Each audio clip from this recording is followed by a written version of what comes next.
guess I had to go to that place to get to this one.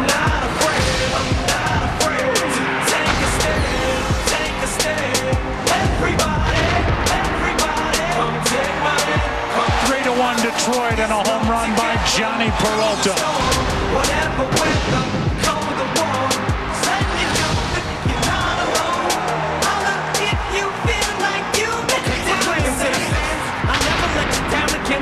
I promise to never go back on that promise. In fact, let's be honest, at last we left CD was aired. Perhaps I ran in accents and took it round. Cause I'm raising the bar. I shoot for the moon, but I'm too busy gazing at stars. I feel amazing and I'm not afraid. Rangers, Tigers. Game 4 of the ALCS is next on Fox. Down the same road. After last night's win, the fans were all cheery, but today the weather is a bit gloomy here in Detroit. Tarp has been on the field all day long, but we are told there will be baseball today. However, we are under a rain delay as we get you all set for Game 4 of the American League Championship Series between the Texas Rangers and the Detroit Tigers. As you can see, it's nasty. It's not a hard rain, but it's been very constant for several hours now. Temperature 59 degrees, not a lot of wind, light rain, but we are under an official rain delay. Hi, everybody, and welcome to Fox's continuing coverage of the ALCS. And you can still see some mist is falling as it hits our camera lens, but for the most part, it has not been raining for well over an hour now. The opening pitch brought to you by Budweiser. Great times are waiting. Grab some buds. And so now all eyes are on 22-year-old right-hander Rick Porcello. And here's the Rangers starting lineup brought to you by Taco Bell. Thick outside the bunt. Kinsler leads it off. Elvis Andrus is batting second. And then Josh Hamilton. Michael Young still looking for RBI number 1 this postseason. Adrian Beltre, Napoli, Nelson Cruz, David Murphy. And your Vitor Alba hit his way into tonight's lineup because of his 3-hit effort in Game 3. There are the numbers for Game 4 of the division series against the Yankees for Porcello. He was the loser in that game, in a game that ended 10-1 here on October the 4th. You mentioned Rick Porcello in his 3rd year in the major leagues and only 22 years old. And you've heard from A.J. Pierzynski and Eric Karros talking about his stuff. A sinker. He induces a lot of ground balls. Through the first time through the lineup, Jim Leyland telling us he can get 5 or 6 ground ball outs, that would be a good night. He is from New Jersey, 6'5", 200 pounds. And as the guys talked about, he did work in relief in that rain delayed Game 1, and here is the comparison between the two starters here in Game 4. Porcello, trouble with left-handed batters. Matt Harrison, they wonder, and Eric Karros talked about it, about the pitch count, about his nerves, about being overly excited. But they are both ground ball pitchers. The infield is in great condition. Jim Leyland and Ron Washington, the two managers, are set to go. And finally, a game that was supposed to start at 4:19 Eastern. We will get after it at about, at least on the scoreboard clock, about 6:34. I've got it at 6:30. Kinsler last night jumped on the first pitch and got a base hit into left. 2 more hits followed, including an RBI hit by Hamilton, but then a double play ball. And Fister settled in after that. Strike 1 from Rick Porcello. More than any hitter on either side, Ian Kinsler pulls the ball. That's his strength. Rarely will he go to right field. Here is an 0-1. He pulls it. Diving stoppage. And a nice start defensively for the Tigers. So old Brandon was ready after a 2-hour, 13-minute rain delay to get dirty on the first play. Yeah, Brandon certainly the best third baseman defensively for the Tigers. And in there against the left-handed Harrison tonight. Good play. He recovers in time to throw out Kinsler. That'll bring in Elvis Andrus. Trying to get on and trying to break a little bit of a funk that he's been in the postseason. Dating back to Game 4 of last year's World Series against the Giants, he's only 4 for his last 31. And hitting in that number 2 spot when you've got guys like Hamilton, Young, and Beltre to follow, that's a guy that Ron Washington is dying to get hot. 94-mile-per-hour fastball, strike 1. Porcello was originally a 27th overall draft pick in the first round. There's a good pitch down and in. And that was mainly due to rumors that he would be tough to sign. Good movement on that pitch down and in. That gives you an idea. When he's on top of that pitch, that ball really bites down. Natural sinker from Porcello.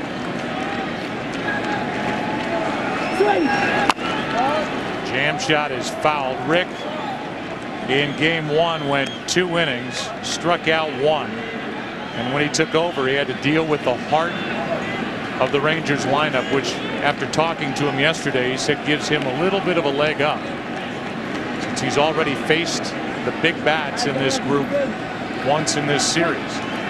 Ball 1.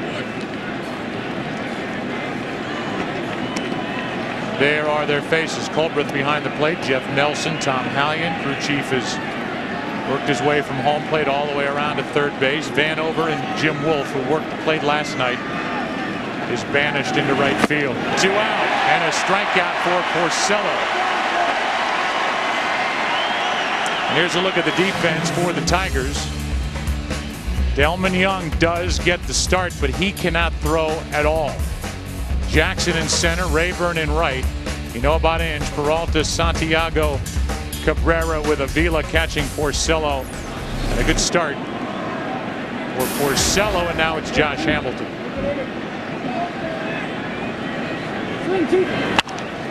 That was quick and easy. Down go the Rangers. Up come the Tigers after a half. In Detroit, no score. Then Delman Young, who when he was healthy was hitting third, now he's hitting fifth. Avila, Peralta, Santiago, and Inge batting ninth, playing third against a left-hander, Matt Harrison, 26-year-old, who, as they talked about in our pregame show, was left off the postseason roster last year. Those were his numbers from the clincher in St. Pete against the Tampa Bay Rays 2 Tuesdays ago, when the Rangers advanced, having won their third straight. Jackson behind on that 95-mile-per-hour fastball, strike 2. Ron Washington telling us before the game he is not worried about the stuff of Matt Harrison. He's got as good a stuff as anybody in the American League, but he's worried about the control of his stuff. Here is his 0-2 pitch. Hello. Austin Jackson up and in, 1-2. Little duster early right here. Jackson with 3 hits last night. That's part of the game. Pitch inside to get him out of way. That's inside. That's inside, says home plate umpire Field and Colbreth. And it's 2-2. 500 hitter is Jackson against Matt Harrison.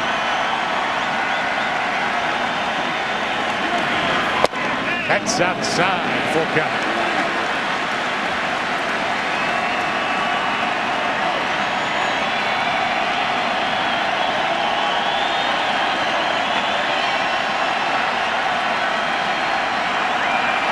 A leadoff walk. Harrison had Jackson set up and lost him. 2 quick strikes and then 4 straight balls. And that's what Ron Washington was talking about. Matt Harrison told us that when he was left off the postseason roster last year, obviously it was crushing to him, but he said, you know, looking back, it's probably a blessing in disguise, because had he pitched well in the bullpen last year, they may have kept him down there. Now this year he wanted to be a starter. They made him a starter. They let him go to work, and he won 14 games. He's been red hot since the 1st of September, 5-0, with an ERA of 2.78. Here's another guy with big numbers Ryan Rayburn against Matt Harrison, 8 for 12 with 2 home runs.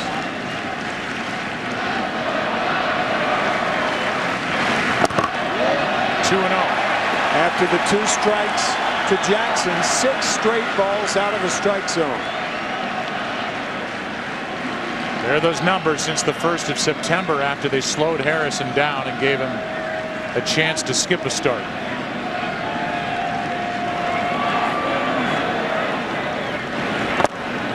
Another one out of the strike zone, and Napoli will go tall.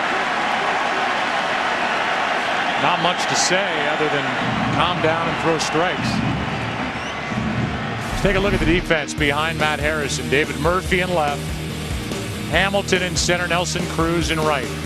Beltre, Badney, and all at third. Andrews at short. Kinsler, Michael Young. Napoli is trying to guide the young Harrison through his 2nd postseason start.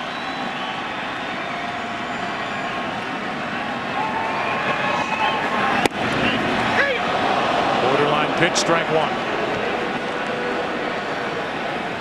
Good hitting situation for Rayburn. He knows he's going to get a fastball. Hitters refer to this pitch as a free pitch. What does he do with it? Fouls it out of play off to the right. 94. Good jump on it. Full count. I would imagine Jackson will be off and running. The one thing you cannot do is get picked off in this situation. It's up to the hitter to put the ball in play. Jackson had a couple of chances to run last night, never did. This is just to get motion on the bases. He takes off, and a ground ball to third. Still out at second. Got them both. Well turned. And even with the runner going, the Rangers are able to turn a 5-4-3 double play. Beltre is awfully good. He's awfully good, even with the bad knee. In a lot of pain, throwing to second base, realizing that if he doesn't get Jackson, if the throw is late, you're still going to get Ryan Rayburn. Once again, Matt Harrison induced more double plays than any other pitcher in the American League. That's why Beltre is so important. Brings in Miguel Cabrera with the bases empty and a ball up and away. Kinsler just strikes me as the kind of guy, Tim, that would have been one of those walking out of the cornfield in Field of Dreams. He's like a throwback. Yes, he is. That's ball 2. Up and in, 2-0. He's tough. He hung in there well on that turn and fired a rocket over to first to complete the double play. TNT, tough and talented. Counts 2-0. See if Cabrera gets something to wallop here. Changed up on him, and it's 2-1. Good pitch from Harrison. In a fastball count, Cabrera gets the changeup.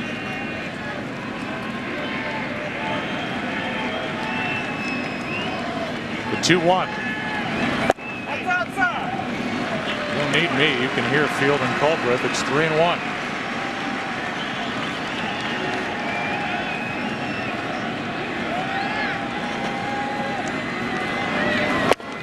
Another walk, but a double play ball mixed in between. 1 on, 2 out. Victor Martinez coming up and down to the field, and Ken Rosenthal we go. Well, Joe, if you want to know why Victor Martinez is one of the game's most respected figures, listen to this. He knew his home run trot last night was painfully slow. And as he crossed home plate, he told the Rangers catcher Jorge Torrealba, "Hey, tell Colby Lewis I'm not trying to show him up. I'm just really uncomfortable."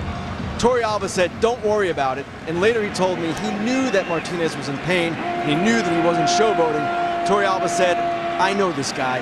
That's not him." And this guy was still wondering if he could hit right-handed or how it would feel when we had a chance to meet with him about 3 hours before the scheduled start of this game. Last night, hitting left-handed, and that pull, Tim, is down the right side of his body, and so it'll be a different feel, I would imagine, swinging from the other side of the plate. Yeah, it's about in the area of the lower part of the rib cage, right at the edge of the rib cage, about 4 inches above the waist on the right side. Here's an 0-1 on the inside corner. Good pitch, strike 2. There it is right there. That's from the back. So you'd have to switch that to the other side, but that's where the oblique is. And this is the swing from last night that tied the game. A home run. That was in the 4th inning as the leadoff hitter. It looked like a picture from airport security we just got. Popped up on the infield, and Elvis Andrus waits for it. That wasn't you, was it? No. On your flight to Detroit, we played one. I don't model for those pictures. In game 4, it might be something you'd want to look into. No score in Detroit. Not to be superstitious, he has shaved his entire beard. And he takes a strike. That's a good line. It's bad luck not to be superstitious. Michael Young, Adrian Beltre, Mike Napoli for the Rangers here in the 2nd. 0-2. Ron Washington said he has not thought at all of taking Michael Young out of the cleanup spot. Despite 29 plate appearances without an RBI this postseason. That's because of Michael Young's record of .338 averages, best this year, 2nd to Cabrera in the American League. The 0-2. Good pitch. Put in a good spot, ball 1. Here are the regular season numbers, divisional series, and it's dropped down even in the ALCS. The 1-2. Hard hit, right side, and that's the way it's going for Michael Young. 1 out.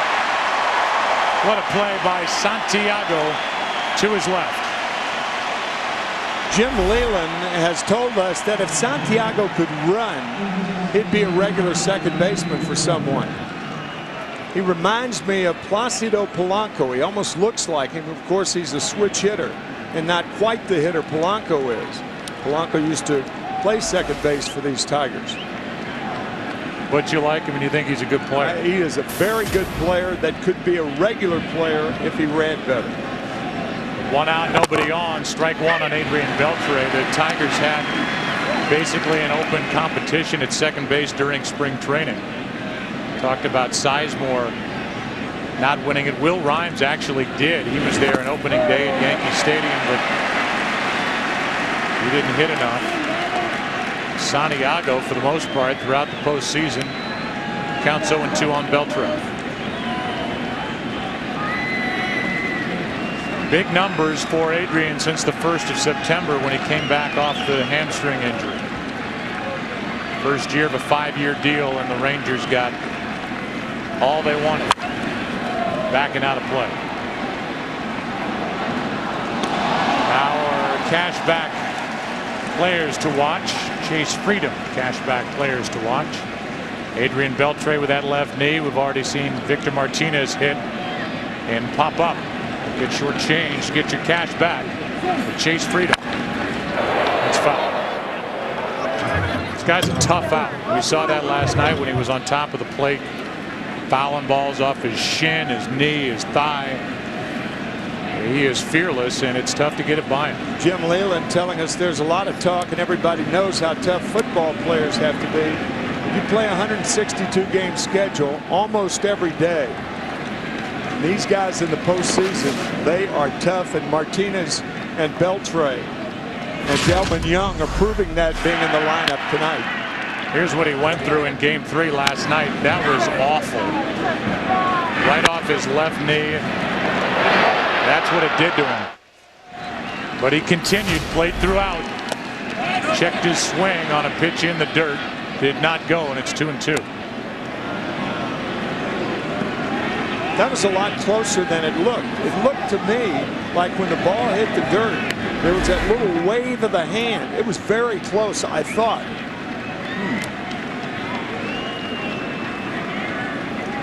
No, didn't go. And the count 2-2. Porcello gets his second strikeout.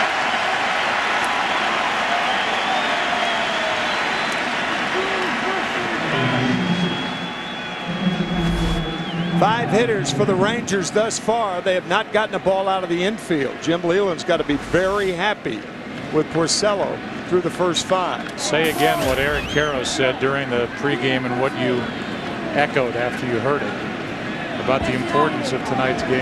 That whoever wins the series. I had not thought about that exactly in those terms until Eric said it, and I think he's right on the money. On the outside corner, strike 1 on Napoli. With the specter of Justin Verlander hanging around for tomorrow, even with some rain in the forecast against C.J. Wilson. Strike 2. 24-game winner. He looks like he's ready right now.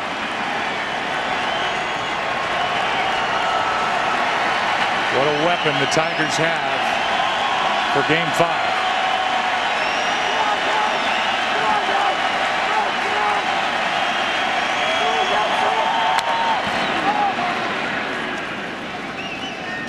Napoli DH'd last night, and when we talked to him, he said, I would much rather catch than just DH. If you want to know what Napoli and the rest of his teammates are up against tomorrow in Game 5, Triple Crown winner. Those 3 main pitching categories in the AL this year. How about the start for Porcello? Verlander's got to be proud of his 22-year-old teammate.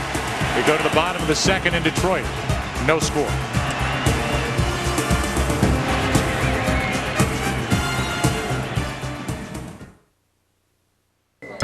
Field and Colbreth talking to part of stadium security.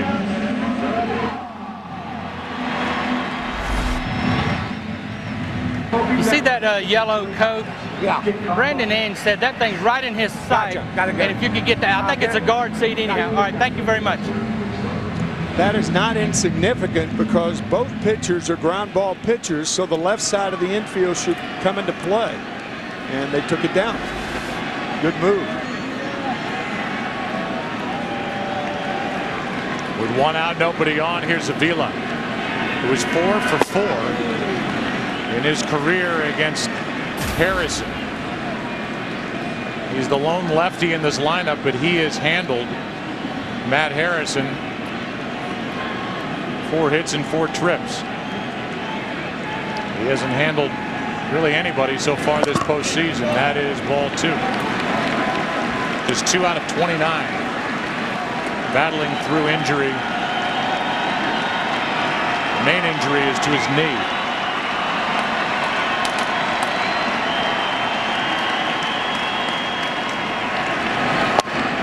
Good pitch. 93 from Harrison. Strike 1.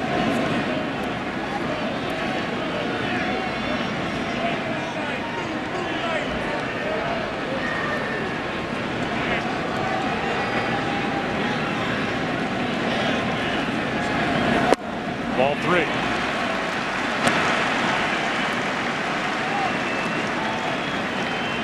How about the deal that Texas pulled off with Atlanta back in 2003?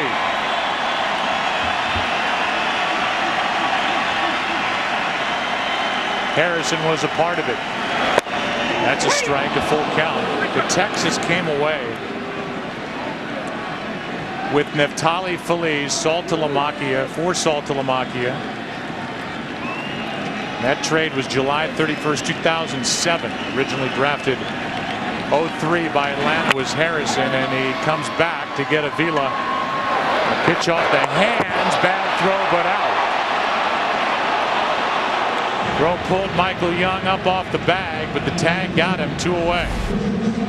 Elvis Andrus made 25 errors on the season. Most of them were throwing errors. Gets under this throw. It's high, but corralled by Michael Young.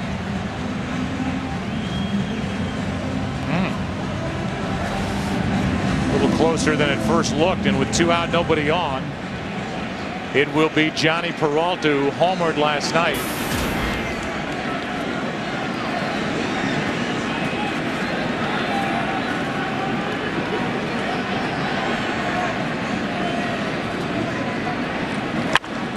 Well hit into left, and now sinking on a line caught by Murphy, and the inning is over. So 1-2-3 inning into the 3rd we go. Game 4 in Detroit. No score. And Cruz first up, then Murphy, Torrealba. As Porcello has now faced 7 batters, and the first pitch has been a strike to all 7.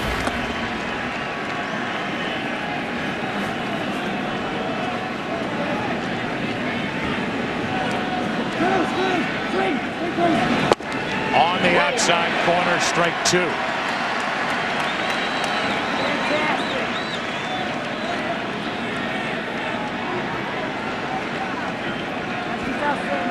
You heard the fear from John Daniels, GM of the Rangers, in the pregame visit with Ken Rosenthal. The issue was hoping, as we had that long delay, that all the weather was out of here. We had 4 hours of dry weather, and the fear by each manager that they would have to sit their starter for an extended period of time and then dip deeper into their bullpen, go to long relievers, try to make it through such an important game here in Game 4. Justin Verlander, tomorrow's starter, has been delayed twice during the postseason. A writer in Dallas had a great line the other day. Another strikeout for Porcello, number 4. Talking about the Dallas area as the slider is in there to get Cruz. The writer said, concerning Game 1, the cattle and crops needed rain. Verlander and the Tigers didn't. And Verlander telling the media, and Ken Rosenthal was part of the group, hey, if anybody's having a drought, just bring me in and I'm sure we'll get rain. Human rain delay. Here's Murphy, strike 1, so he's been 8 for 8. First pitch strikes. Porcello seems dialed in here tonight.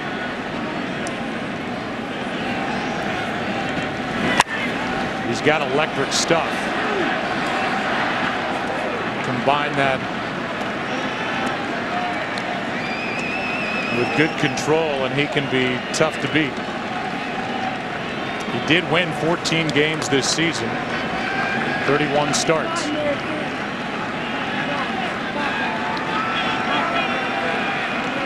He's got Murphy set up at 0-2, and Murphy steps up.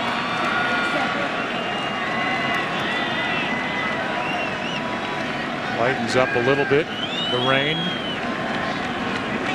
Now the 0-2. In the gap into left center field. This ball is down and to the wall for Murphy. It's a 1-out double.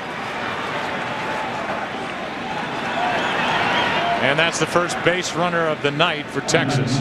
I think that ball would have been in the gap and past Delman Young, even had he been healthy. However, that is the main concern, as David Murphy gets the first hit off Rick Porcello. That's the main concern of Jim Leyland, is moving about in left field, running, moving around. And he showed that his range was limited on that double to drive in a run by Josh Hamilton in Game 2. Torrealba had 3 hits last night, 2 singles, a double. And Ron Washington wanted to keep his bat in the lineup as we go back to Game 2 in Arlington.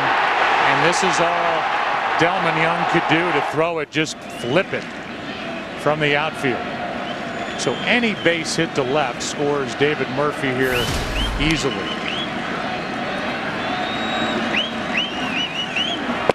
Good breaking ball from Porcello, strike 1. Also, Joe, to exploit the weakness, if you're the runner on at first base and you're the Rangers, they've been alerted on line drive base hits to left field.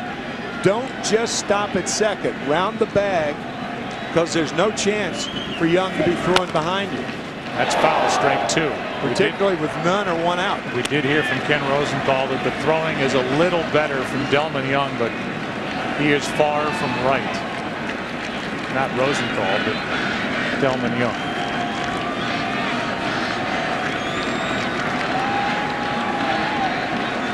One and 2 the count on Torrealba. He drove home 37 during the regular season. 2-2.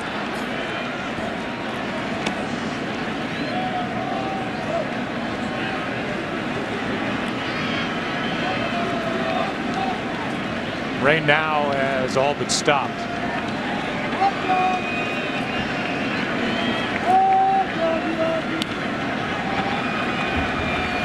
Here comes a 2-2. 2 out and strikeout number 5.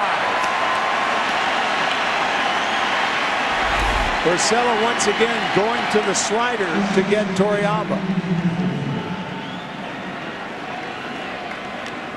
Slider, a very descriptive pitch. It actually slides along the level ground.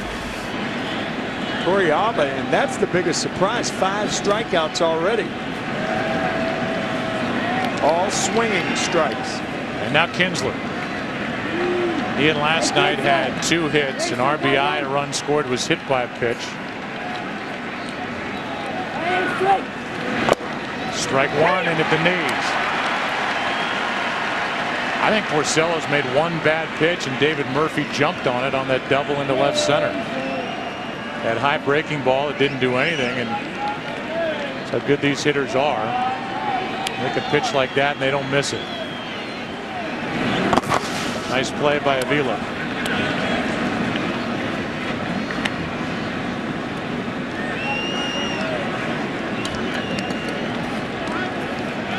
Andrews on deck.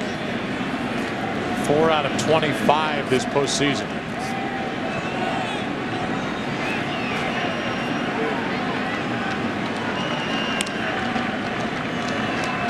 The 1-1.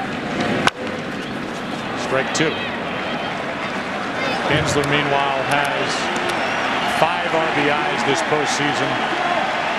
1 home run.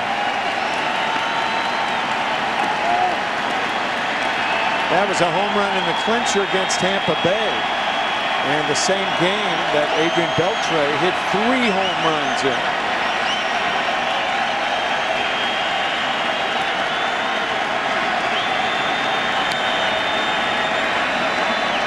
A 1-2.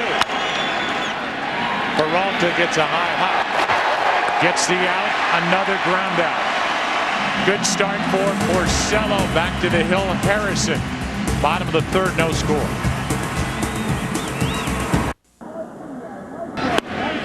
Strike 1 from Harrison. Ramon Santiago is 6 out of 14 in this LCS. 8 for 28 this postseason. Been a tough out. That's off the end of the bat. That's strike 2.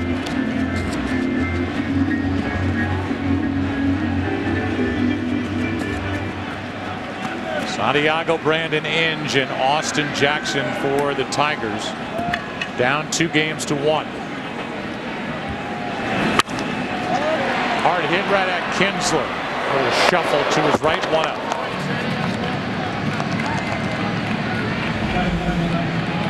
And we give you our State Farm Get to a Better State recap. For auto, home, life, and banking, get to a better state. The 3 home runs hit by the Tigers last night. From Victor Martinez to Johnny Peralta to Miguel Cabrera. And their first game during the postseason with 3 home runs since the '84 series. And they played San Diego. That was in game 5. And with 1 out, nobody on, the 0-1. The rain picks up a little bit. 96 from Harrison, 0-2. Everybody in Detroit knows that Brandon Inge, very popular here, has had a dreadful year. But from the right side, beg your pardon, against left-handed pitching, I was just going to say, he's a .245 hitter, and that's respectable. Overall 197, much better against lefties, and he's on with 1 out here in the 3rd. That looked like a breaking ball that was down and in, and Inge rifles it through the left side. To bring in Austin Jackson, you can get an idea of how much this grass has been soaked. The amount of rain that it's taken during the day.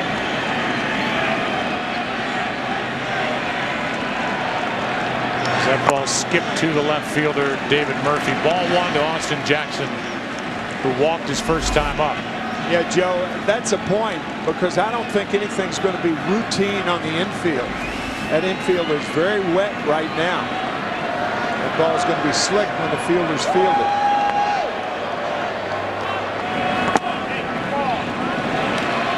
Two and 0.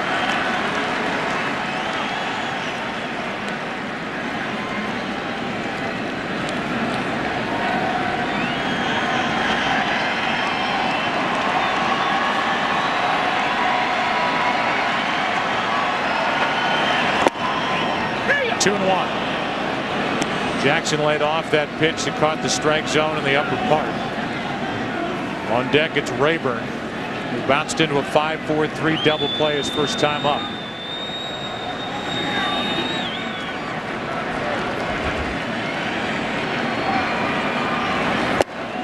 Too high, 3 and 1.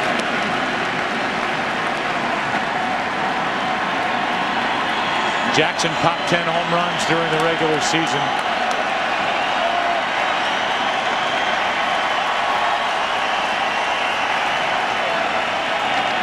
Count in his favor, 3 balls and a strike. Full count. And Harrison's got the kind of stuff that he can come right after a hitter behind on the count. Yeah, and Austin Jackson struck out 181 times. That was 3rd in the major leagues this year. Because of that, no way Inge will be running here.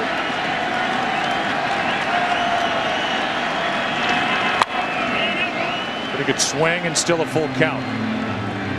This Tiger team has been tough to beat since the middle of August. Here at home, 18 and 5 since August 19th. Jim Leyland's club has hit .313 during that stretch.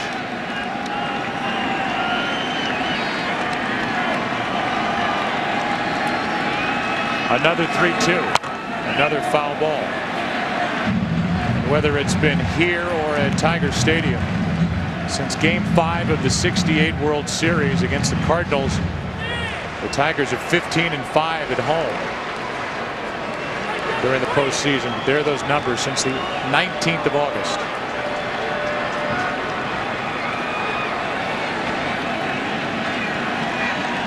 (3-2). Into right, will play for Cruz.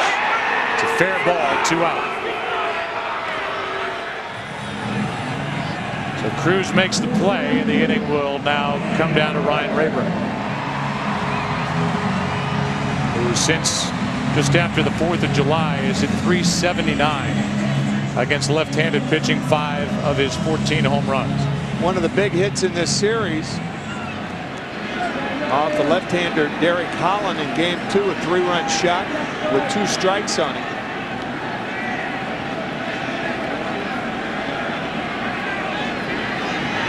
Runner at first, 2 out. Ball 1. I think it's important to say with 2 strikes because that's when most good major league hitters protect the plate. And when you protect the plate, you strip yourself of power.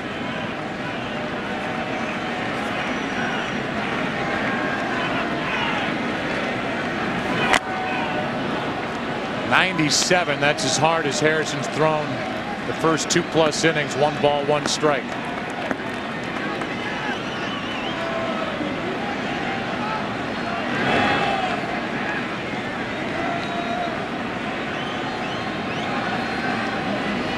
One out hit by Inge. He's at first with 2 out.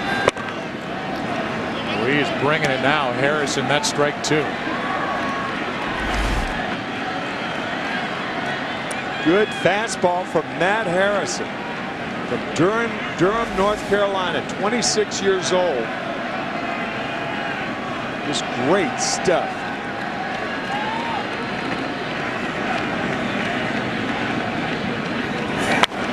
Fouled back, and again that trade. Neftali Feliz, Elvis Andrus, and Matt Harrison. 3 guys who are prominent figures for this team that won the West and is leading 2 games to 1 in this ALCS. Back in July of '07 at the deadline for Mark Teixeira and Ron Mayhay, and you know Teixeira moved on after that. Had to be the trade of the decade. Now a 2-2 count.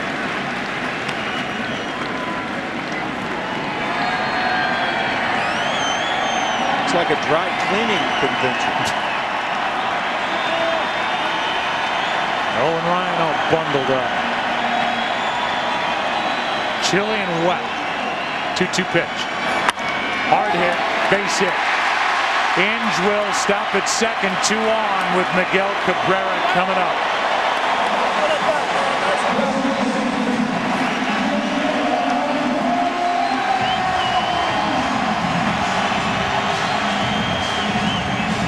And a new baseball for Harrison. They're going to go through a lot of baseballs here tonight.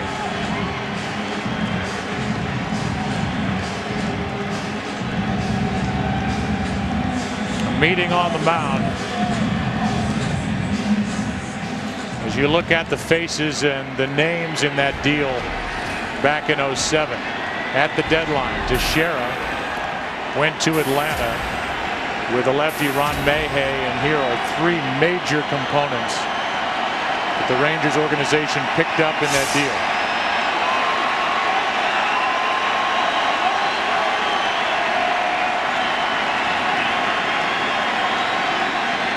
Cabrera, ball 1.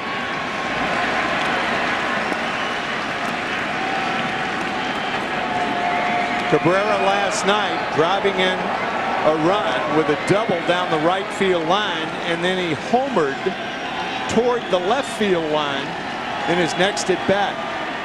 Outfield is very deep, and so is the infield. That is a rocket into left center field. Hits the wall. 1 run scores. That's Inge. Here comes Rayburn. 2-0 Tigers.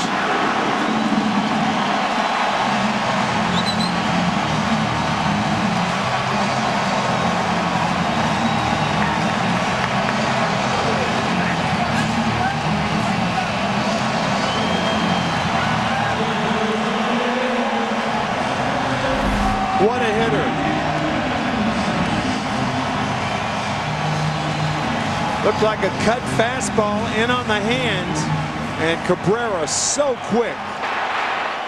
First runs of the game.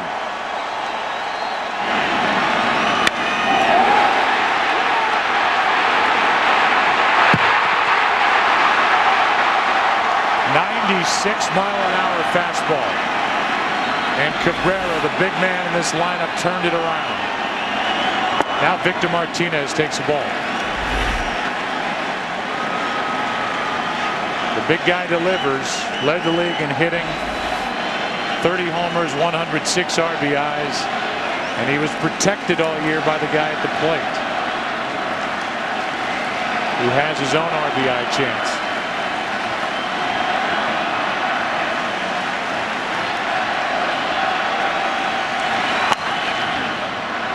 One and one.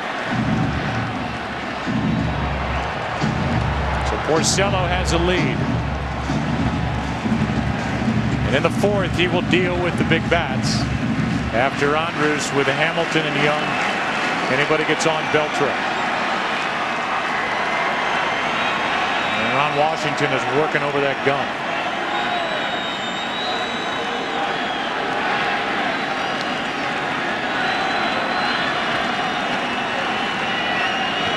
Here is a 1-1 pitch. Ball 2.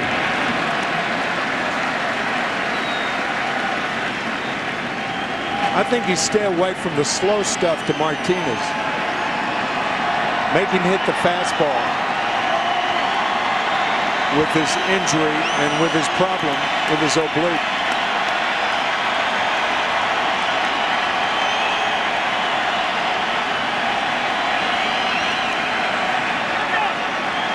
Time called by the catcher, Napoli.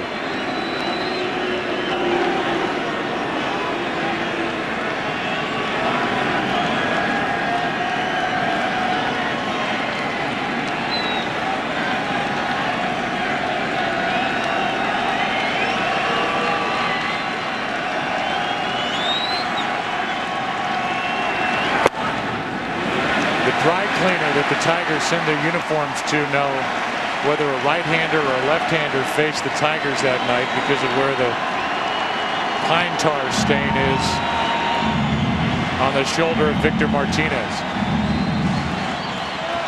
They Miguel Cabrera, first two compared to the last two. That big bat. That was Hall of Famer Earl Weaver's job as a 14-year-old in St. Louis, delivering dry cleaning to the Browns clubhouse, the St. Louis Browns in the early 50s. Victor Martinez waits for a 3-1. Takes a strike, full count. I might add, that was long before Pine Tar. Yeah.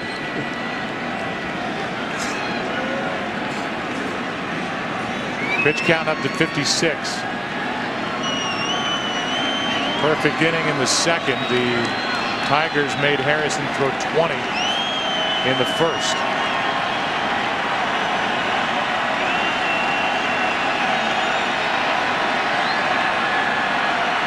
Here is a 3-2 to Victor Martinez. Right center. Cruz going to get it. And the Tigers get two. Strike first in game 4. It was a 1-out hit by Inge. A 2-out hit by Rayburn. And then the big guy, Cabrera. 2-0 Detroit after 3 in game 4. Or I think perhaps with Brandon Inge, a former catcher at second base, to talk about maybe changing the signs. A lot of that's overdone, but there might be something there. A lot of first pitch strikes from Rick Porcello as he delivers one to Elvis Andrus, starting the 4th. Texas down 2-0. Inge. 1 out. And Andrus now 2 for 12 in this LCS. He's frustrated. Bring in Josh Hamilton. And I saw a little smile creep onto your face, Tim, when we were talking to Josh. He said, you know, to be real honest with you, I don't watch a ton of tape and film. No video. I loved it. Some of these guys just get too sophisticated. Here's a fly ball well hit into left. Back at the wall. What a catch by Delman Young. Had to go a long way to get it. 2 out. The last inning we talked about his range tonight. He was playing Hamilton deep in left field, and the height of the ball allowed Delman to get under it to make the catch. It was interesting that Brandon Inge, the third baseman, when that ball was hit in the air, he pointed toward left field to give Young perhaps an extra break or two. So with 2 out, nobody on, Michael Young will be the hitter.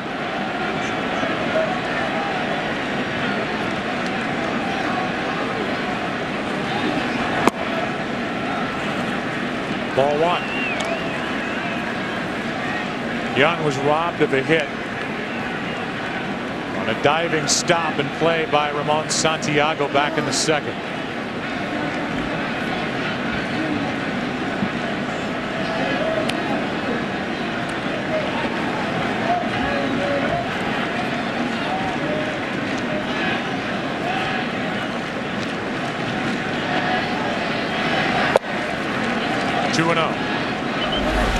Watch Brandon Inge, the third baseman.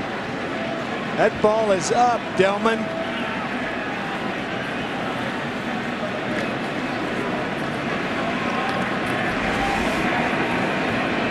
Long way to go for out number 2, and now with 2-0. That's inside. Inside for ball 3.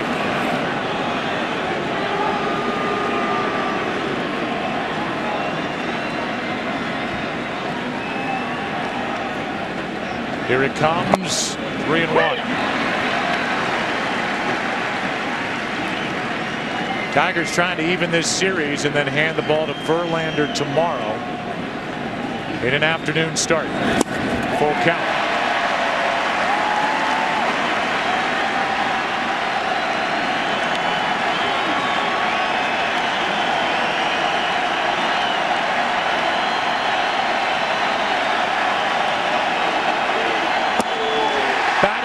From a 3-0 count to strike out Michael Young, bottom of the 4th. Game 4, 2-0 Detroit. No. Another name for a left-hander. Harrison changes up on Delman Young, and we're underway in the bottom of the 4th inning. Young made a nice running catch in the top of the inning to rob Josh Hamilton. 2-0 Tigers. Young, Avila, and then Peralta. That one rides inside. 0-2. A.J. Przinsky was busy in the pregame with Aaron Karros and Chris Rose. AJ's with us from the set out there. And AJ, how about catching a game in weather like this? It's not fun, I'll tell you that. The one good thing it does do, and Tim can probably tell you this, is with your glove, if it gets a little moisture on it, it actually will make it harder. And for me, that made it better. But I always struggled. You just prayed and hoped that the rain didn't blow straight in your eyes. 2 balls and a strike. That's a rocket down the line. And foul, just foul, off the bat of Delman Young.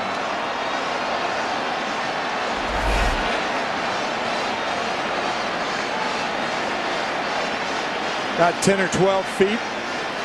Yeah, from AJ's perspective, and usually from a catcher's perspective, what is a routine pop-up behind home plate?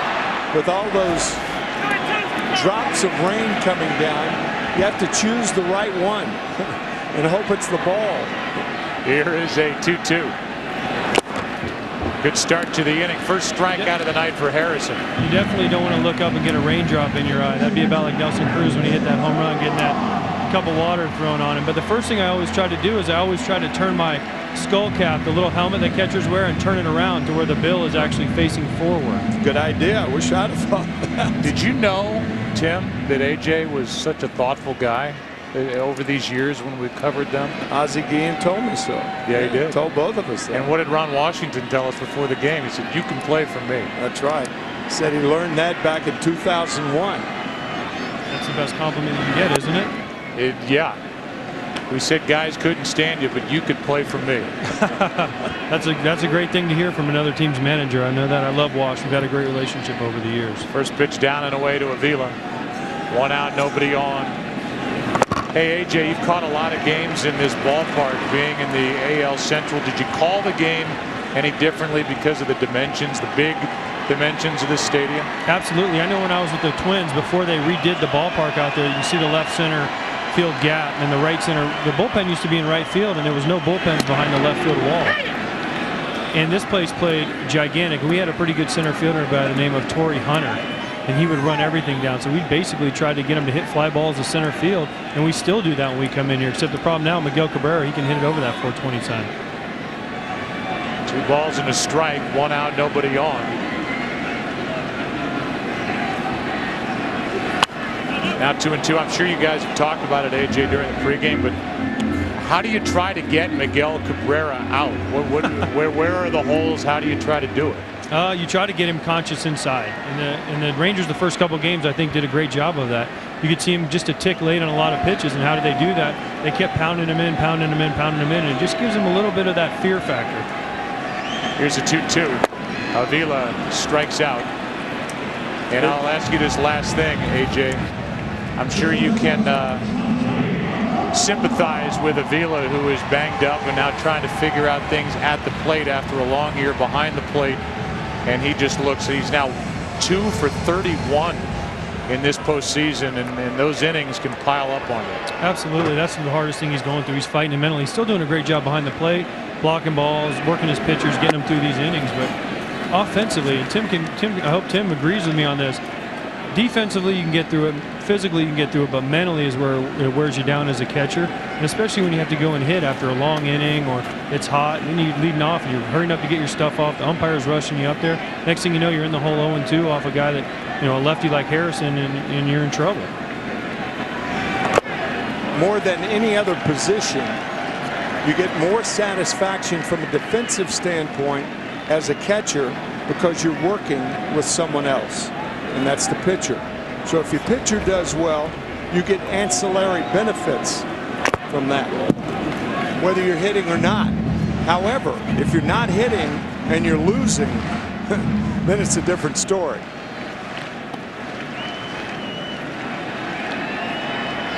Two balls and a strike, 2 out, nobody on.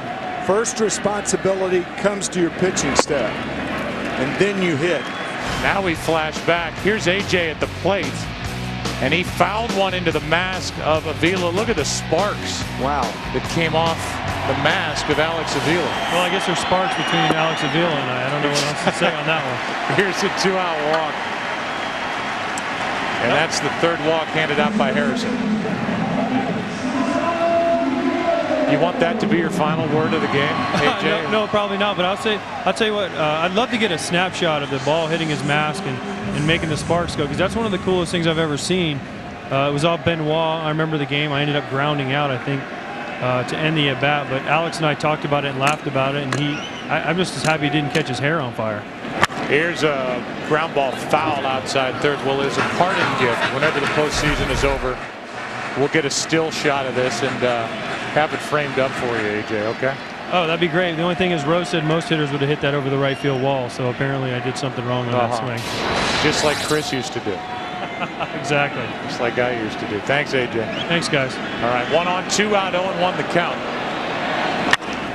Should end the inning. Adrian Beltre, gloves, throws high, but out.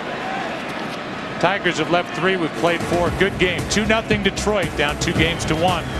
Back after this from your local Fox station. What a good start from the 22-year-old right-hander Rick Porcello. A 1-hit, a 1-out double, 6 strikeouts. His career high in a game is 8.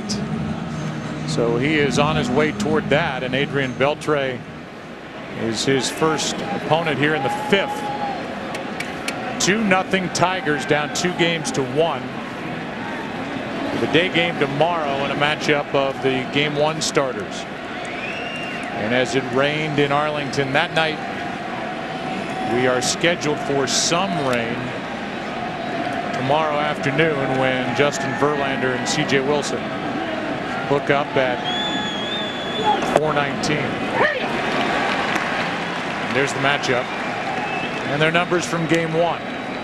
C.J. Wilson was hit with 2 rain delays and could not get through 5. Strike 2. 2 quick ones on Adrian Beltre. Meanwhile, Verlander, during the first rain delay, worked in the cage on his delivery with his pitching coach, Jeff Jones. And he found a flaw that was plaguing him in the early innings in Arlington. Inge. 1 away. That flaw it's a similar problem that hitters have. It's taking that front side of the body out too quickly and not keeping it tucked in. For Verlander, it would be the left shoulder. He said Jeff told him that, and he went back to tucking that left shoulder in through 5 straight strikes and quit, saying I've got it locked in now. And if that doesn't tell you that this is a constant battle to try to keep your mechanics right, a guy that nobody can touch at times, 24-game winner, 2 no-hitters in his career, and he's still working on keeping his lead shoulder in. Yeah. Good tight slider from Porcello. 1 ball, 1 strike. Benoit is just trying to get loose. He's worked in 2 straight games. And Leland is actually more concerned about the stamina of Benoit as opposed to Valverde, his closer. We're in the 5th. 1-1 pitch. Base hit. Pitch was up. Napoli jumped on it. A 1-out single.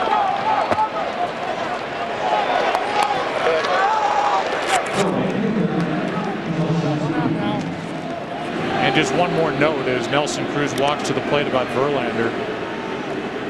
He has done seemingly every interview that's been requested, either by us or anybody that comes across his path. He is a great spokesperson for this organization from the players' side. Very well spoken, smart guy. And I tell you, there is nobody that has a higher ceiling in the game today than Verlander. You just wonder how many games before it's all over he'll end up winning, and we appreciate his and their cooperation. The last time a starting pitcher won the Most Valuable Player award was Roger Clemens back in 1986 for the Red Sox. Very few pitchers because of the Cy Young Award. that was instituted in 1956, very few pitchers have won the most valuable player award, because often the voters think that they have their own award, the Cy Young Award. But this guy, in my view, is the most valuable player in the American League. The 1-1. Cruz got a rip and fouled it straight back. And actually the numbers for Verlander this year and Clemens when he won it in '86, they are very close to one another.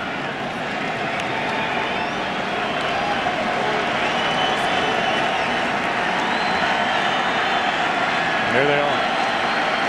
250 strikeouts, 24 wins. What a play by Porcello. 1-6-3. Boy, that was nice. And Porcello pumps his fist as he exits the field. What a pickup. Right off his right leg. He fielded it cleanly, delivered it cleanly, and was fired up. 2-0 halfway through game 4. Harrison back to the hill, and he deals up an in ball 1 to Brandon Inge. His 1-out single started the 2-run rally in the 3rd.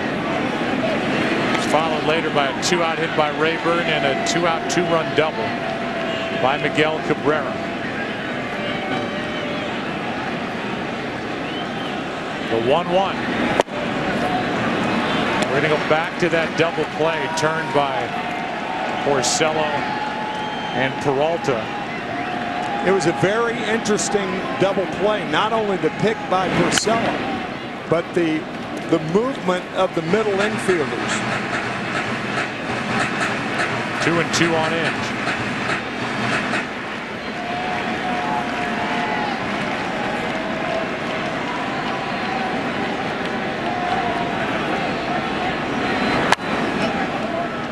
Still 2-2. So Inge gets the nod tonight. Jim Leland has started 3 different third basemen in the postseason. Wilson Betemit started in the division series, as did Don Kelly and Brandon Inge. 2-2. Good pitch down and away. 1 out, back to the double play. With a right-handed pull hitter up there, you can see how Peralta is way off the bag, playing the right-hander to pull. So it's a nice pick by Porcello. I think he was going initially to the second baseman, but he saw the shortstop crossing over, going toward first base, led him perfectly, and they completed a very, very good double play. Now he's got to laugh a little bit with Alex Avila. That was very nicely done and a great adjustment by Peralta. Austin Jackson at the plate. Line drive caught by Andrus, 2 out. Can't hit it any harder. It almost turned the shortstop over. 2 down. That thing was smoked. The barrel ball right there. Look at that catch. That's a defensive catch by Elvis Andrus.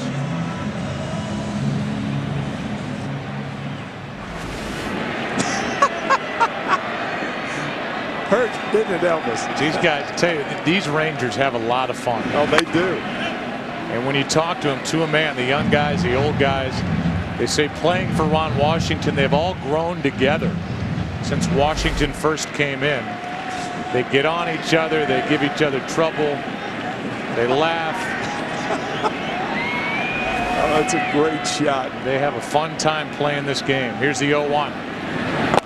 Good breaking ball from Harrison, strike 2. Well, the first time you and I had ever met Elvis Andrus was last year, and what was his first question? Am I the first Elvis to play in a World Series? That's right. And we said, we think you are. We'll check it out. So the next day he said, well, am I? We said, yep. But he is a fun guy and can flat out play. 1 ball, 2 strikes on Rayburn. Trying to get on in front of Cabrera, who's done the damage again tonight. Pitch was up, and Rayburn tried to jump on it. Strike 2.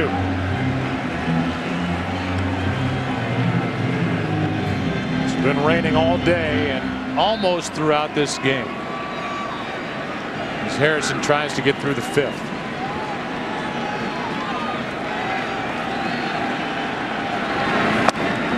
2-2.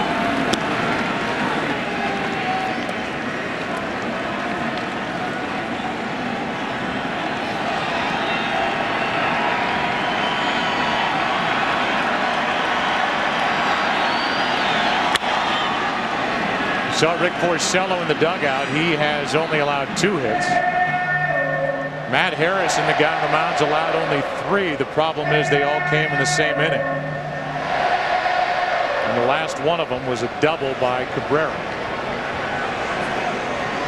The only extra base hit of this game.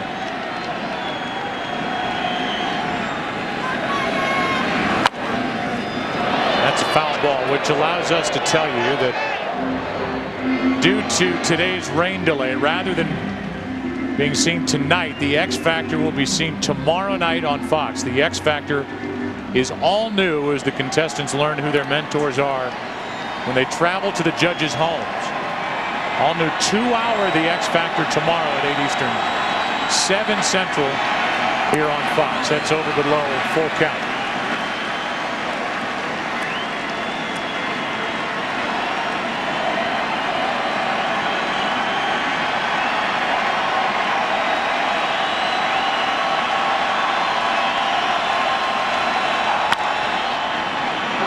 Stay in play. Michael Young hoping so, it will, and the inning is over. That sends us into the 6th. Rain continues to fall here in Detroit. 2-0 Tigers.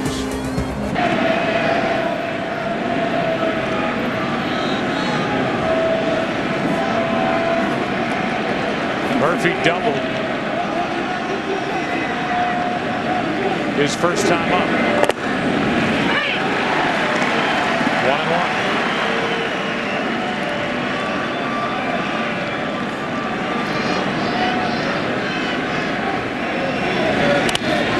In the air to left, and Murphy's 2 for 2.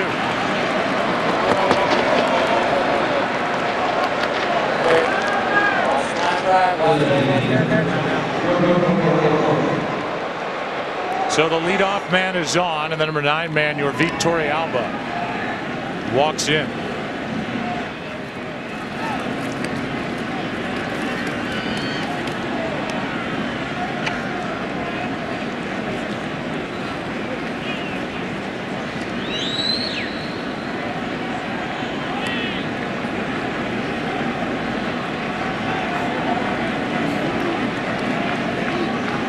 Tying run at the plate. Torrealba pops it up.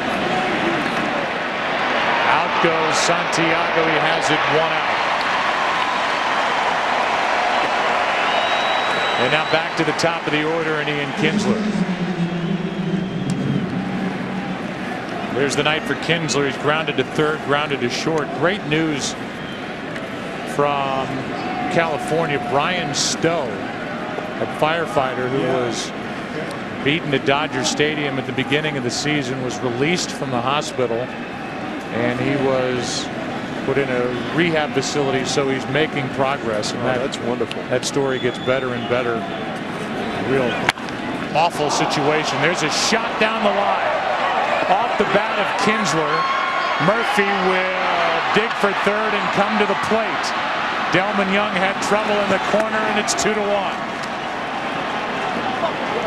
That is a great play by third base coach Dave Anderson, who watched the play develop. He was going to hold Murphy at third base, watched the play develop, and then when the ball scooted by Delman Young, he sent David Murphy, and the Rangers are on the board. It is treacherous footing on those bases.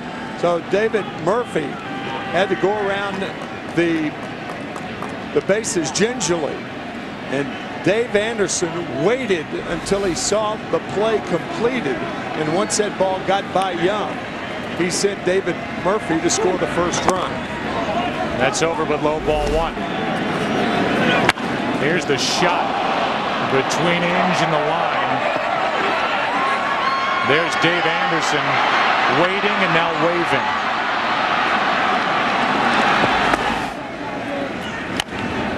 That's foul. The bat of Elvis Andrus. Tying run at second with 1 out here in the 6th inning. 2-1 now. RBI double by Kinsler to score Murphy, who led off with his second hit of the night. If you're the base runner in that situation, you keep running it as hard as you can until you get the stop sign. But realizing the third base coach, Dave Anderson in this case, waited as long as he could, and at the last minute waved Murphy home. Andrews shows bunt. That drags Inge a couple of steps in. On deck is the big bat of Josh Hamilton.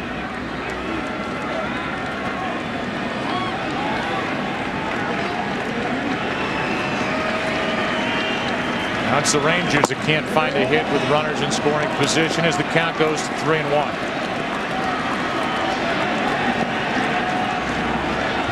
Rangers can get you up and down their lineup.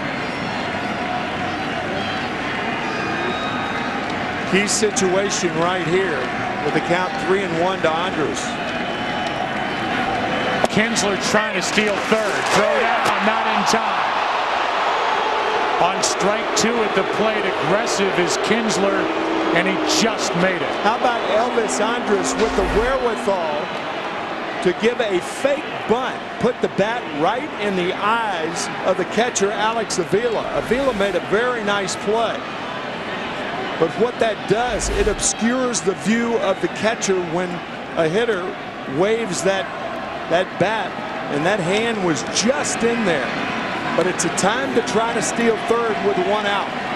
You don't want to make the first or third out at third, but if you take a reasonable chance and make the second out, tip your cap. Infield is in. Andrus has tied this game. A base hit into right center field, and it's 2-2. And it's the first RBI of this postseason for Elvis Andrus.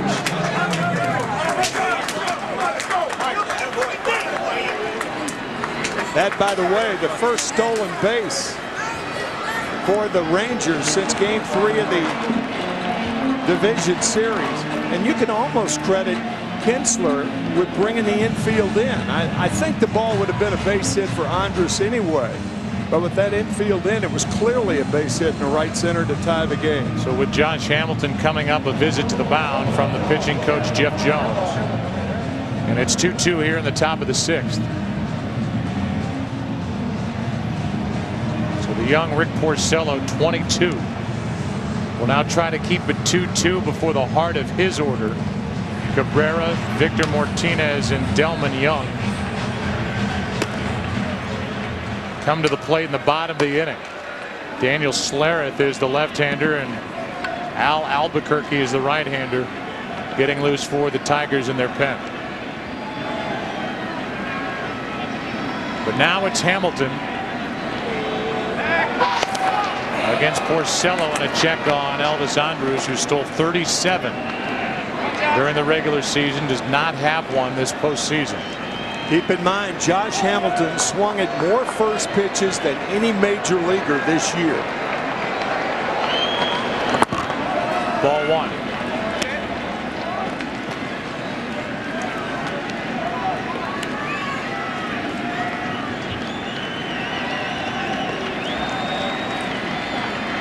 So the offense breaks loose here in the 6th for the Rangers. They've tied it and have their big power man at the plate. One of quite a few. That's inside 2-0. Josh Hamilton telling you and me that that pitch right there, that ball under the arms, is the pitch that he's looking for off Rick Porcello to Jack. This pitch right here. It didn't tail back over the plate, but that's the pitch he's looking for to hit out of the ballpark. This one is on a line into center. Jackson makes a nice catch. That ball hit right at him, back to grab it, 2 out. You know, he got that pitch, Joe, on a 2-0 count, but he didn't pull it. So that little extra oomph by Porcello, that's that tailing fastball inside, and he hits it hard, but Austin Jackson is there.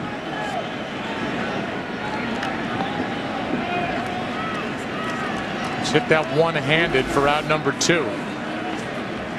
So Hamilton's 0 for 3 tonight, 4 out of 16 in this LCS. And the batter is Michael Young. Again, the heart of the order will bat for the Tigers in their half of this sixth. Ball one inside. E-Trade stopwatch. Tigers offense last night, 3 home runs, tying a franchise record during the postseason. And Michael Young, the man at the plate, 1 for 14 in this series. Still no RBIs. 3 for 29 this postseason. He is too good of a hitter for that, and you have to figure, as Ron Washington, his manager, does, it's only a matter of time. But you don't have forever in October. It's got to click here soon. 1-0. He went around strike one. Michael Young showing once again that everybody presses, and he is pressing right here. Caught in between, the worst thing you could be and do as a hitter. Porcello, a 14-game winner during the regular season, brings home a 1-1. Steady steps off. This is a spot for Elvis Andrus to run. If he can get a good jump.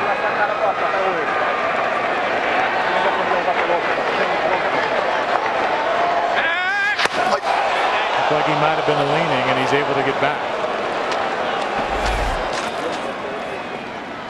Yeah, you have to lean a little farther with the infield in as bad a shape as it's in. Some moist spots on the way to second.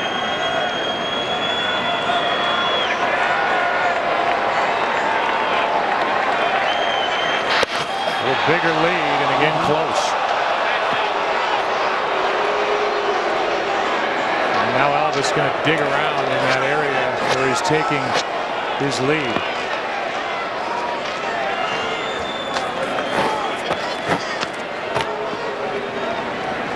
Good news in that the rain has stopped. Here comes a 1-1. Strike two.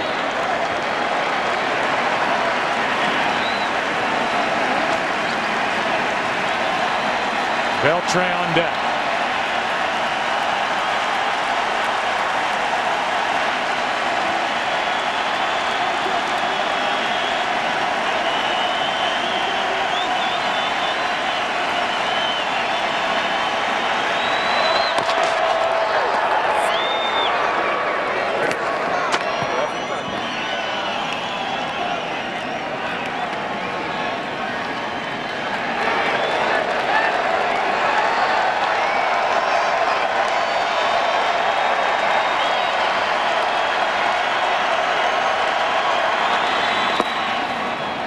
Two and two.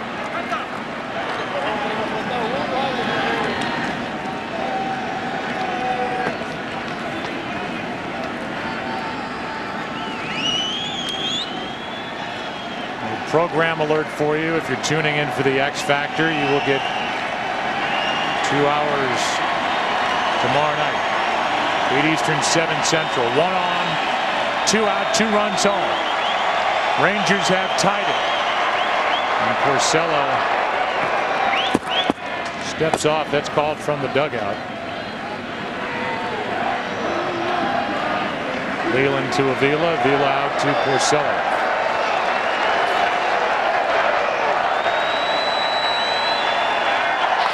This one gets away and will go into the dugout, sending Elvis Andrus down to second base.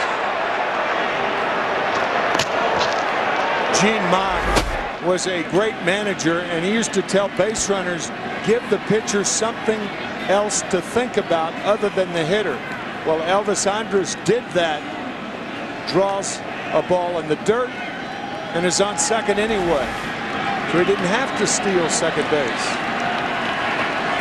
And now for a guy like Michael Young, doesn't hit a ton of home runs, the RBI chance is easier. Into center field, a base hit.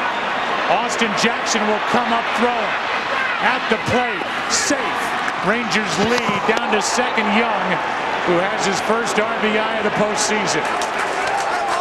All those throws over, finally the error, and it leads to the go-ahead run in the sixth. So excellent base running by Elvis Andrus, drawing the error from Porcello, and then excellent hitting and base running by Michael Young. Going to second base on the throw home. Jackson throws it low enough, but Miguel Cabrera isn't there and couldn't cut the ball off. So Texas running the bases well, their third run of the inning. And their first lead of the night. A pitch inside on Adrian Beltre.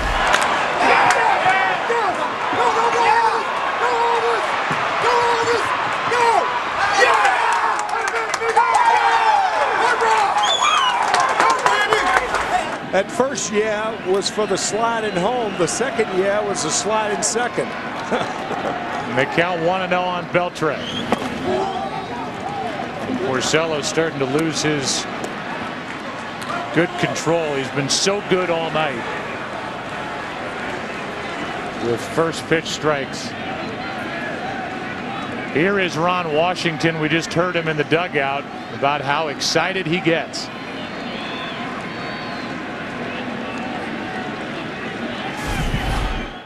I like to see good baseball, and they give that to me every night when I watch them play. Strike one on Beltre. Ron Washington from New Orleans, the Big Easy, and he realizes there is nothing easy about playing this game.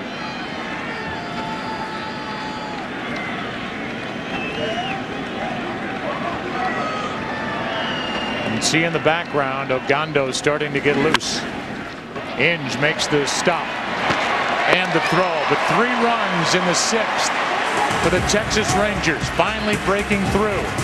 RBI by Michael Young, his first of the postseason, and the Rangers lead 3-2. An RBI double, a home run tonight, a 2-run double and a walk. And Alexi Ogando, who had the night off last night, is right back at it. In relief of Harrison. Ball 1 up and in, 97 from Ogando. Harrison can be the winner. 5 innings, 2 runs, 3 hits, 3 walks, 3 strikeouts.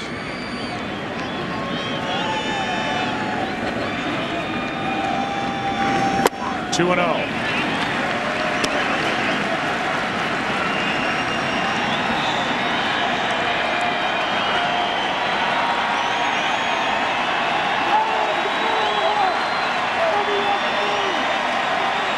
Cabrera will look inside and try to tie this game up.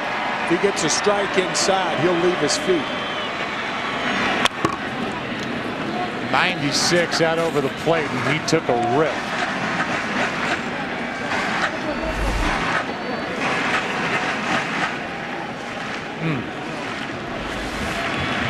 Two balls and a strike. Victor Martinez and Delman Young, the next 2 hitters. 2-2. 98 from Ogando. So now the parade of talented relievers Ron Washington can bring in out of his bullpen. Harrison, the starter on the left, went 5.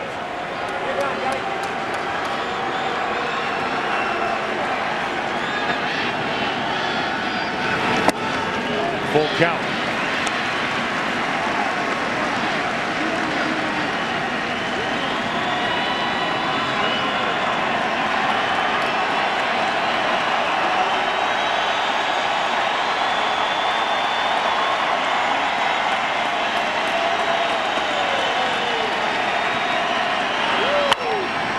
That will find the seats. Tonight's Volkswagen Passat trivia question: the origin of the word southpaw, another name for a left-hander. In the early days of baseball, as a pitcher's left hand usually faces south when delivering a pitch.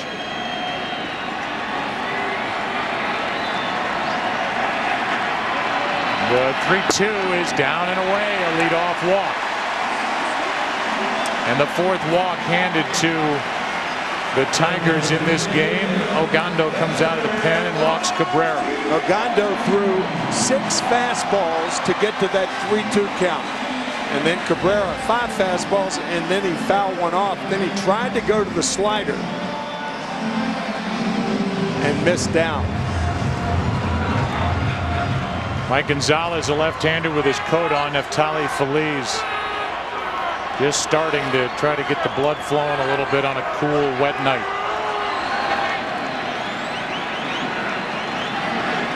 Victor Martinez homered last night from this side of the plate. Ball 1. And while we say oblique, to be more specific, it's an intercostal injury that's down around the side into the low back. But it bothered him last night, that slow home run trot, but he has not bowed out.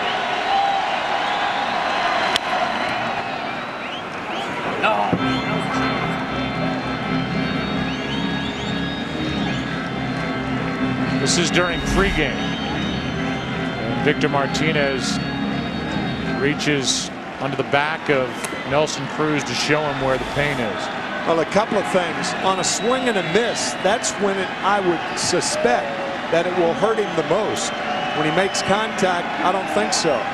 But what you do from a hitter standpoint, you try to rush the swing and get that bat out there so you're not late, realizing that you don't have the quick hands like you normally would. Count 2-1. St. Louis jumps on top of Milwaukee 2-0 on a 2-run double by. Don't tell me. Who do you think? Prince Albert. It was another double. It was a 1-run double to make it 2-0. Another extra base hit. Here's a 2-1. That is a rocket fire. 5 straight extra base hits for Albert Pujols, tying a record with 4 in Game 2 in Milwaukee.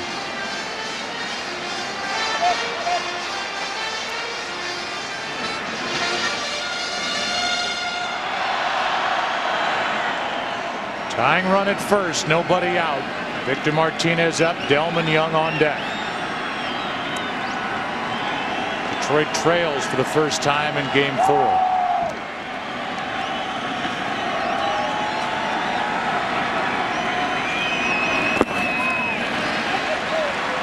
Count goes full.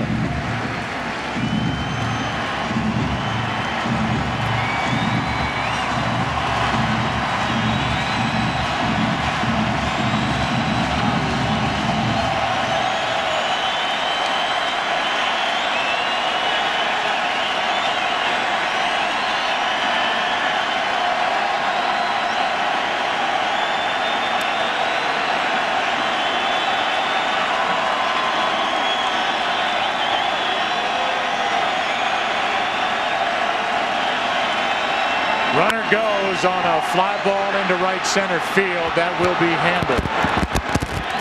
It's Nelson Cruz for out number 1. And Ogando got the out. Did not come to much of a set position when he delivered that pitch. The runner was going on that 3-2 delivery. Here's Delman Young. That's often the best time to send the runner on a 3-2 count. You have 2 slow runners, 1 at the plate, 1 at first. You stay out of the double play if you send the runner. That was the intent of Jim Leyland, but the ball was in the air. Strike 1 on Young. Well, that's a fastball swing and a slider. Delman Young misses this by a foot. He is struck out, flied out.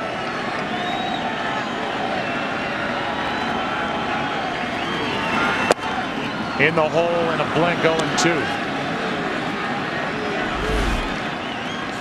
2 sliders, 2 bad swings.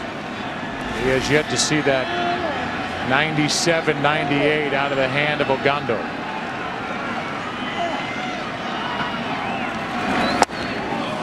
Another slider, 3 in a row, and Delman Young is down 2 out. Pretty simple sequence when you look this bad on the first 2 pitches. Way outside, not quite.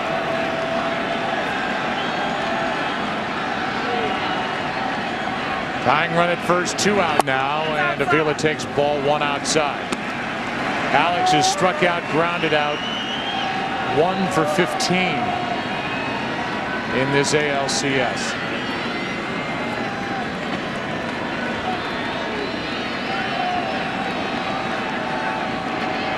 Did hit 19 home runs during the regular season. 1-1. 16 of those off right-handed pitching. Wow. So the strikeouts are up, the hits are down, and Avila actually ended the regular season red hot.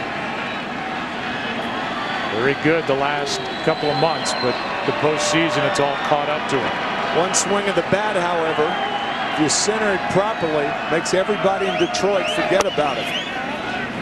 Cabrera started, then stopped. The pitch down and away for ball 2.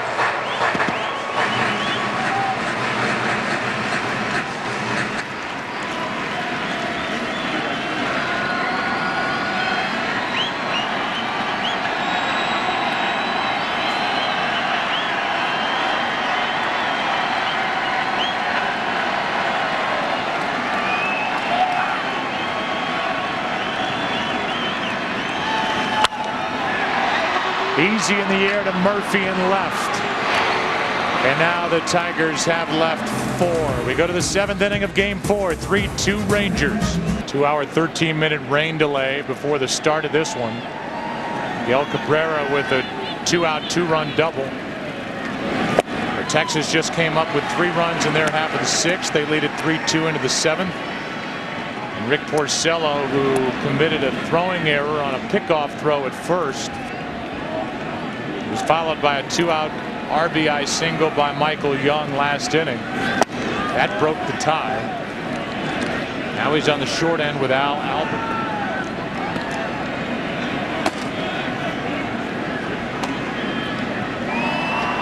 Daniel Schlereth, the lefty. 1-2.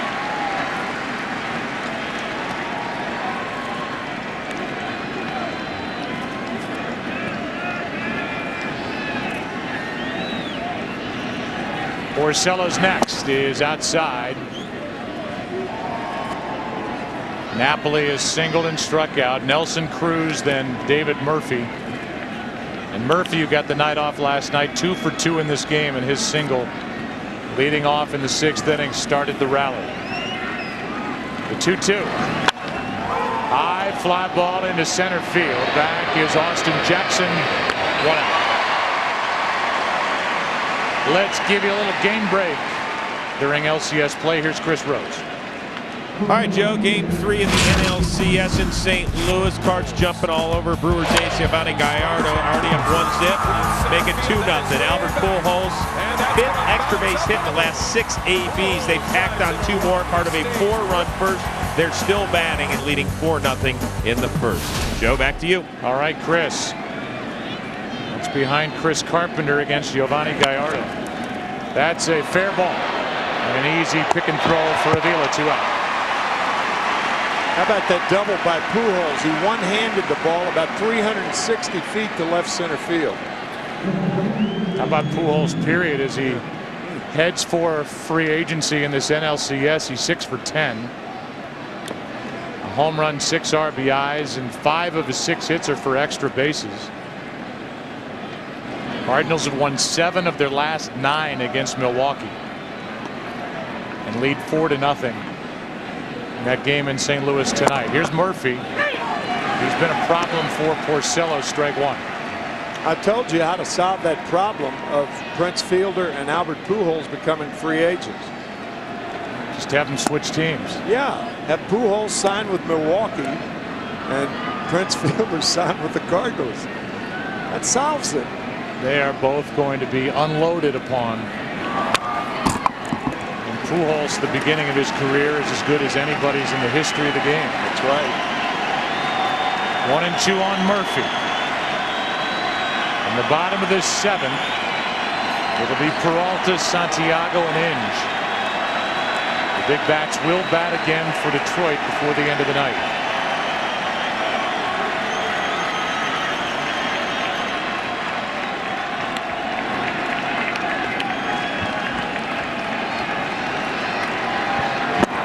Two and 2.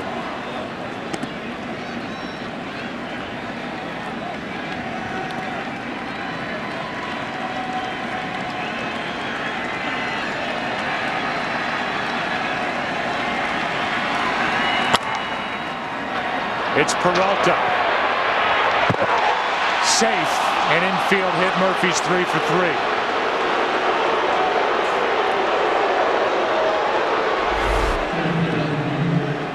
Johnny Peralta did what he could, but Murphy beats the play. Joe, we were talking about this before the game. The Rangers lineup is so well balanced.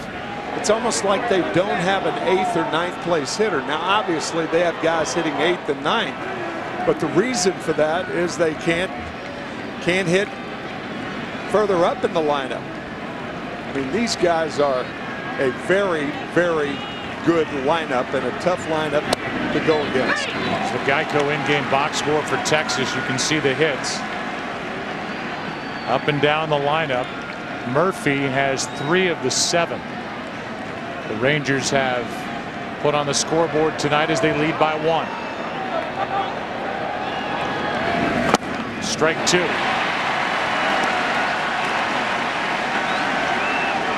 David Murphy hit .298 against right-handed pitching this year, primarily in the 8-hole.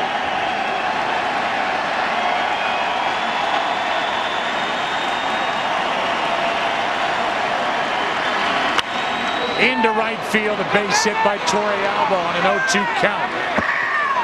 And Murphy will turn, go to third. It's first and third, 2 out, and we'll see if that's it for Porcello. It appears it is. Yeah, that's a real mistake right there. Too much of the plate on an 0-2 count.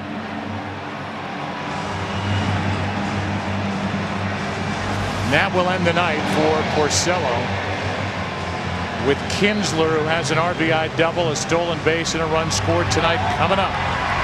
Here comes Al Albuquerque as Porcello is knocked out in the 7th.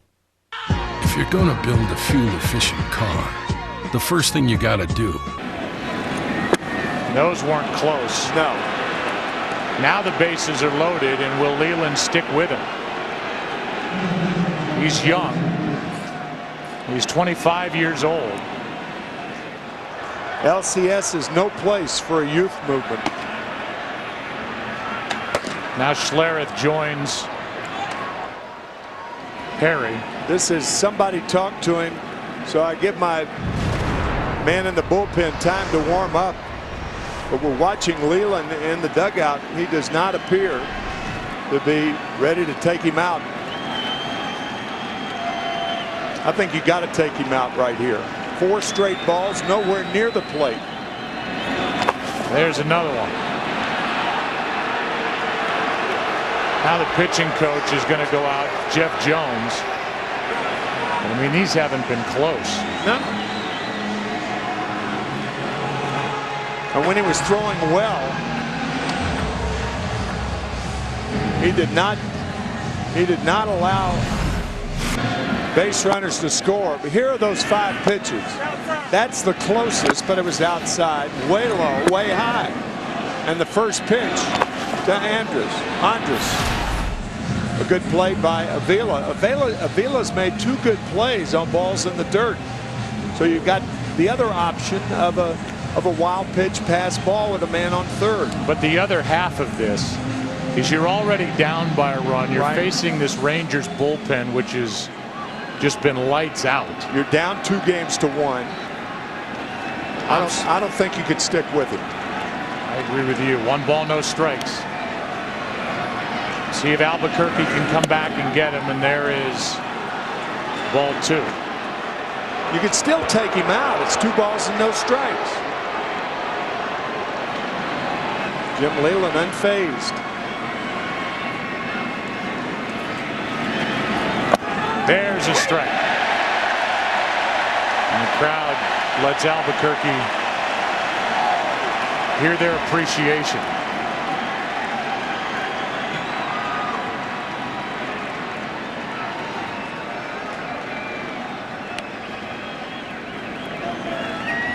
There's another.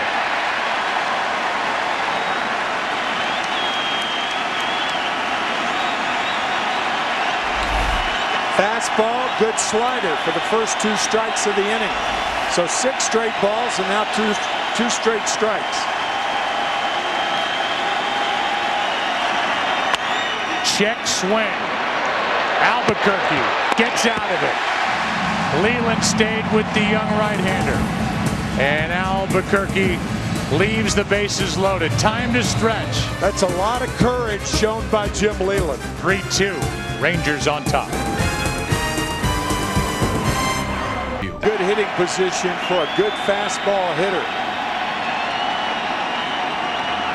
Peralta with a home run in last night's game on a first pitch fastball. Took it. 94, 3-1. He's not going to take this one if it's in the zone.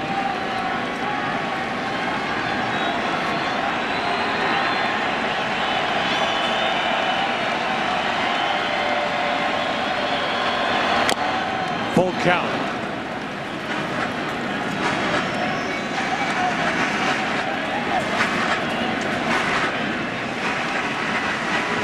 Now Milwaukee puts up 2 in the top of the second, so a lot of runs in St. Louis in game 3.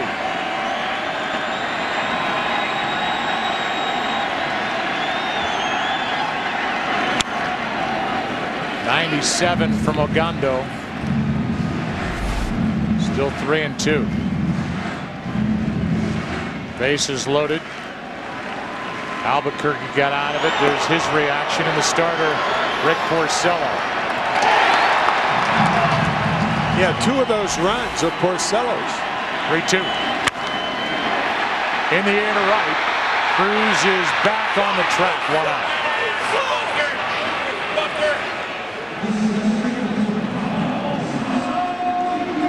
That'll bring in Ramon Santiago.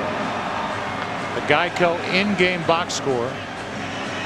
Santiago digs his way in. Detroit has a 2-run double from Miguel Cabrera, the only RBIs of the night for Detroit. And they have only 3 hits. The total against the starter Harrison in 5 innings. Otherwise, nothing from this Tiger offense. Strike 1.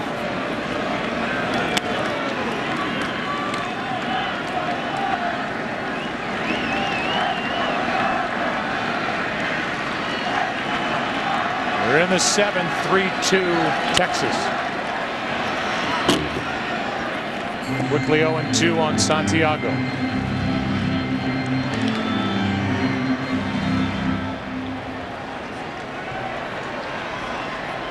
The difference in this game right now is the error on the pickoff throw by Porcello, followed by the 2-out RBI hit by Michael Young. Still 0-2 on Santiago. That came in a 3-run 6th for Texas, who entered that inning down 2-0. To give you an idea how deep the Texas pitching staff is, Ogando is relieving, and he was an all-star as a starter. So the reliever last year and setup man. As the Rangers got to the World Series and lost in 5 to the Giants.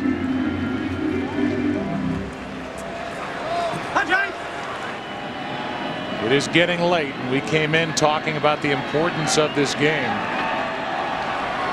With Verlander looming for tomorrow, and the Rangers lead by 1. Up and away, 2-2.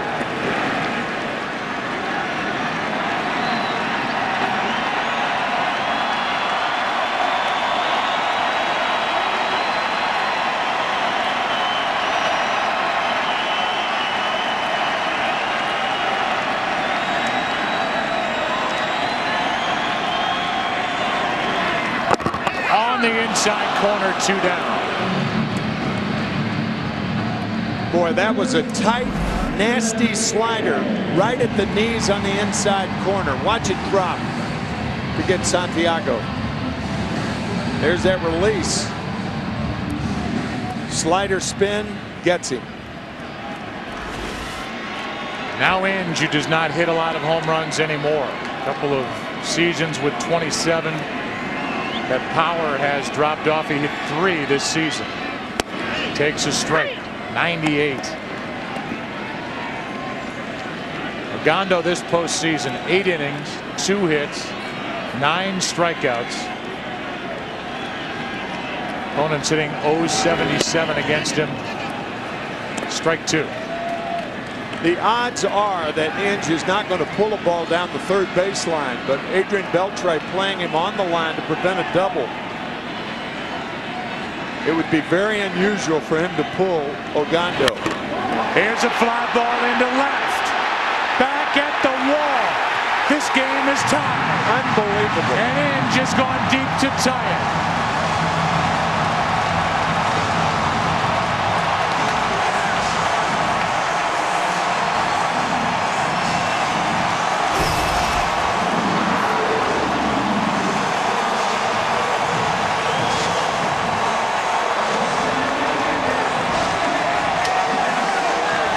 The longest tenured Tiger just turned around a 98-mile-an-hour fastball.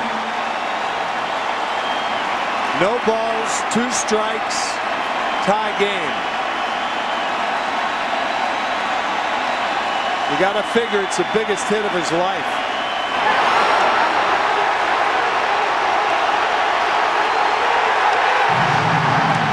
And theirs. And the first run that Ogando's given up in the postseason. They love this guy. 34 years old. He accepted an assignment to AAA this year when the Tigers picked up Betemit. He wanted to stay. He didn't have to accept the minor league assignment. He did. Went down there, hit well when he came back. 278 the rest of the regular season. And Rick Porcello gets a hug from the latest hero, Brandon Inge. Jackson grounds to Beltre. How about game 4? How about this series? Rangers up 2 games to 1. And because of this, off the bat of Brandon Inge, we go to the 8th inning. Tied at 3.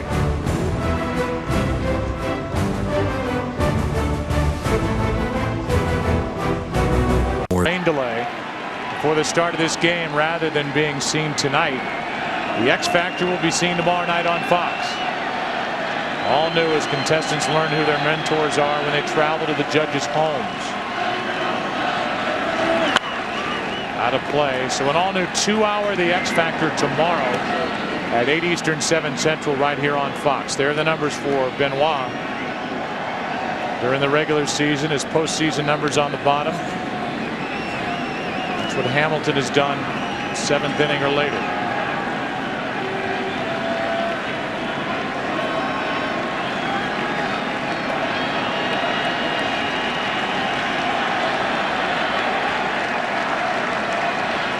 The 0-2. Got under it. Fly ball into center. Austin Jackson has out number 1.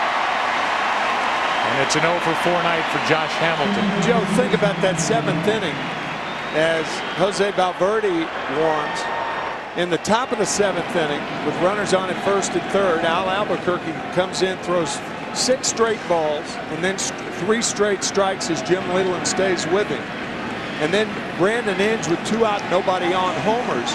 If there were a man on base and Inge came up, Wilson Betemit might have been the pinch hitter. He's a better hitter. He swings from the left side, a switch hitter. And here it's 2 out, nobody on. The first 2 guys making out. How about Peralta with a bare hand pickup? Man. 2 out. Nice dig by Cabrera on the other end. Barehanded. Inge gets out of the way. Cabrera gets in the way. Man, what a game. A good call by the first base umpire, Jeff Nelson. Now Beltre. Adrian is hitless. Struck out 2 groundouts. The bottom of this 8th, it'll be the 2, 3, and 4 hitters for Detroit.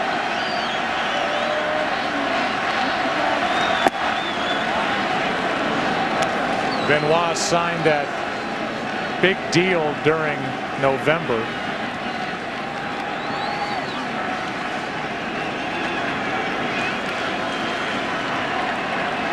And right now, this postseason, the Tigers are getting all their money's worth out of their right-handed setup reliever. Here is a 1-0. Like a slider down and away to fool Beltre. I think he missed with a slider. Yep. Tightly wrapped to even the count. With 2 out, nobody on. Here comes a 1-1. Strike 2.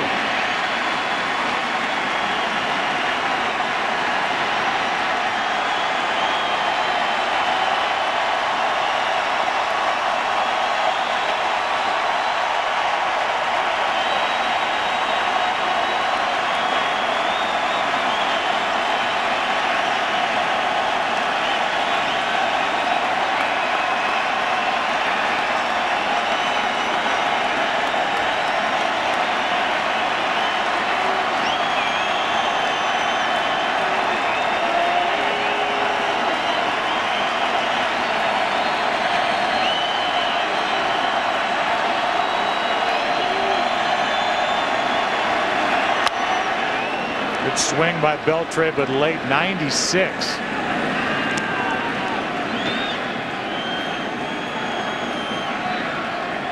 These fans have been in here for a long time, preparing for a 4:19 start, and it's almost 10 after 9.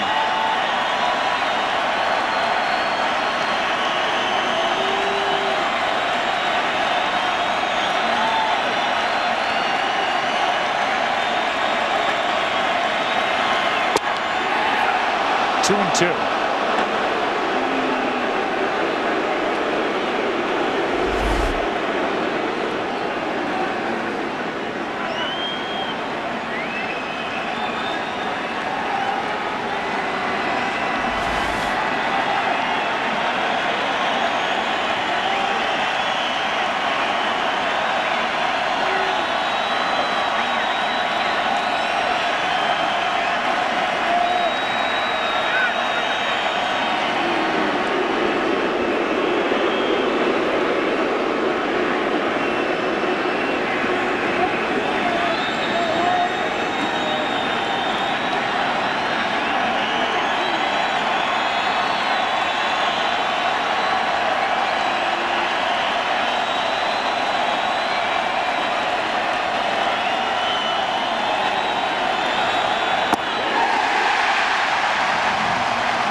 Adams was the winner in that 11-inning game 2 in Arlington. As we go to the bottom of the 8th, tied 3-3.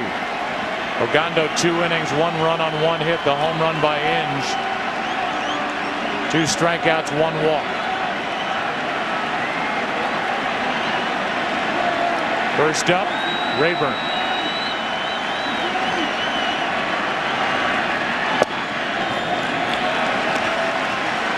Adams picked up at the deadline from San Diego. John Daniels added to his bullpen.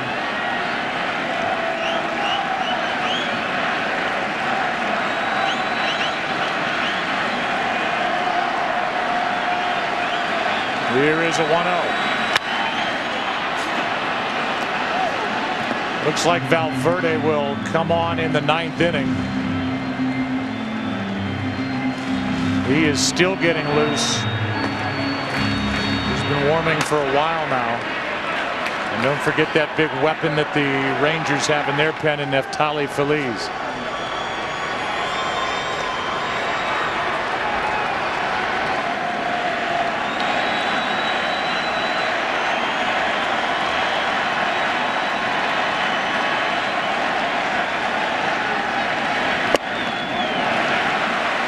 2-1. Joe, about a week before that deal was made, the Rangers obtaining Adams, the rumor was, and a pretty strong rumor, was that Heath Bell would be the Padre traded and not Adams. Kind of surprised a lot of people that Adams ended up with the Rangers. Count goes to 3-1 with a big bat of Miguel Cabrera on deck. And then Victor Martinez. Rangers lead 2-1. Game 4 tied at 3.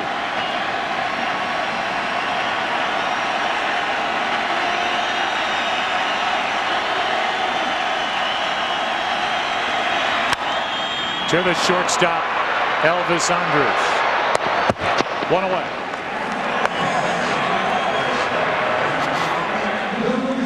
We look ahead to tomorrow. It'll be game 5 of this ALCS.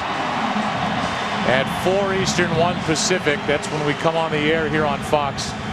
Game 4 in St. Louis on TBS. 8 Eastern, 5 Pacific. That'll be Loesch and Wolf in that game, and we will have the pleasure of watching Justin Verlander and C.J. Wilson here tomorrow afternoon. How about this? They're going to intentionally walk Miguel Cabrera with 1 out and nobody on here in the 8th. I wouldn't do that. Ron Washington is.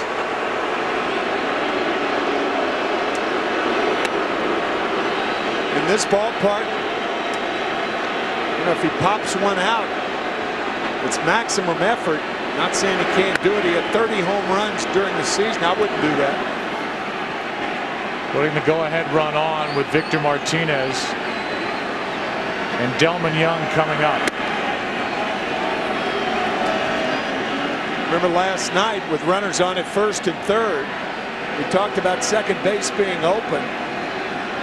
And Victor Martinez, V-Mart as his teammates call him, with that oblique back pull, was on deck. And he's on deck again. And now he's at the plate.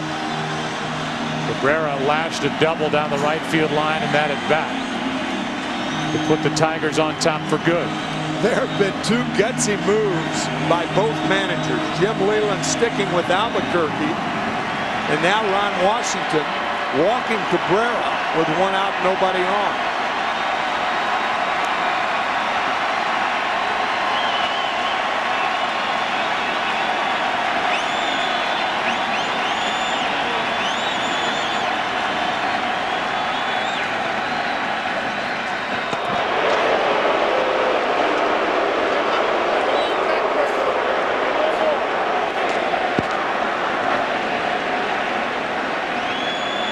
Miguel Cabrera with a small lead. He's not going anywhere. Victor Martinez at the plate.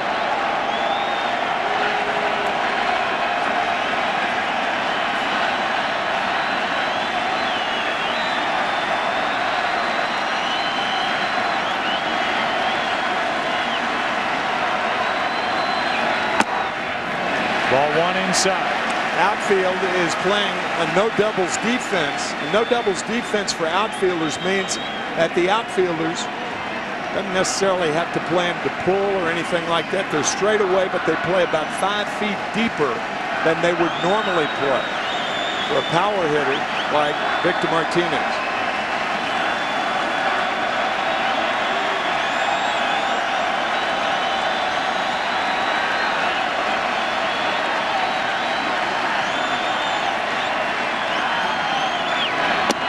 Strike 1, good pitch inside corner.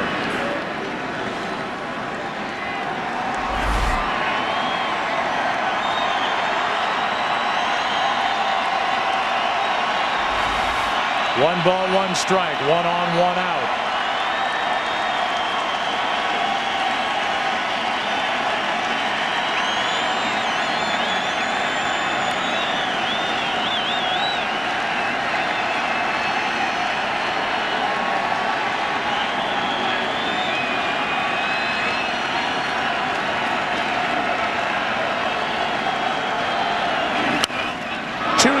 side and threw it. And now Miguel Cabrera, after the intentional walk, is 90 feet away.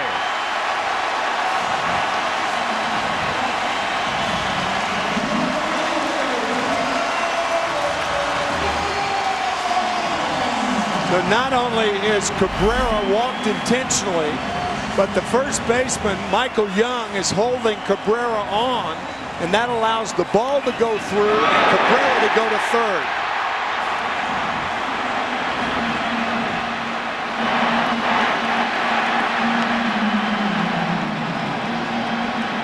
Big hit by Victor Martinez. And the intentional walk could come back to haunt the Texas Rangers. Who knows what Miguel Cabrera would have done, but your point is, in this big ballpark, yes, he homered last night, but to put the go-ahead run on with 1 out in the 8th inning, and Victor Martinez coming up, now the situation 1st and 3rd, 1 out, and Delman Young, who told his manager Jim Leland he was able to go today with his strained oblique, is up in the key spot. Wow.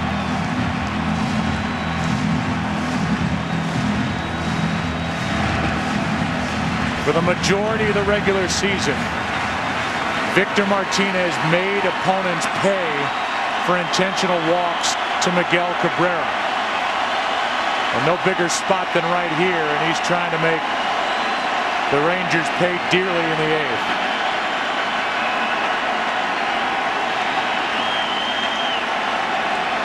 Delman Young, strike 1. Up to September 4th, Victor Martinez hit .411 after the opposition intentionally walked Miguel Cabrera. I think Delman Young's going to see that slider 2, 3, 4 more times from Adams. He couldn't get it with Ogando. Struck out on 3 pitches. This one's down and away. 1 ball, 1 strike. And a new supply of baseballs to the home plate umpire on this cold, damp night.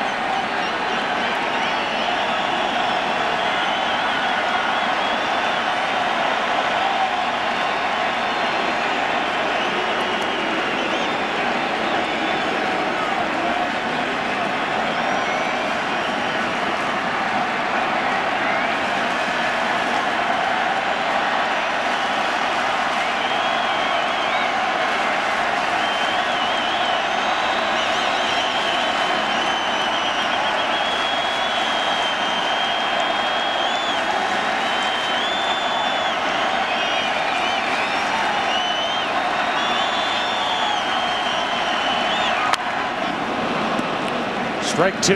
That was hittable. That was over the plate and not away. Kind of a backup slider outside part of the plate, and I'm sure Delman wishes that he had that pitch back.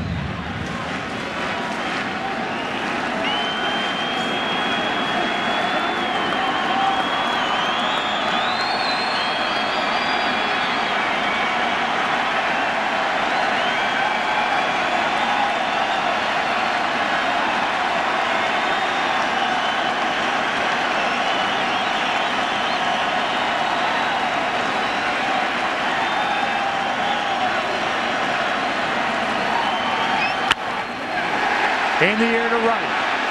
Cabrera will tap. Cruz will come up throwing. Here's the play at the plate. And with that, we are tied going into the 9th. One of the great right field arms in the game, Nelson Cruz. A bullet strike. He's Cabrera done it out easily. Done it with his bat in this series and now with his arm. Out easily at the plate, tied into the 9th. But he's back out there for another inning. Joaquin 2 nights ago, as the defensive change happens with Rayburn going from right to left, Don Kelly in the game in right. Benoit went an inning and 2/3. On Monday in Arlington, went 2/3 last night and is going to try and go 2 here tonight.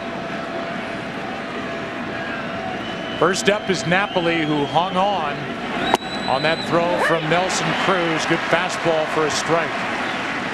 So hard to hold on to as you look at Neftali Feliz warming up, but it's so hard to hold on because you don't know where the runner is.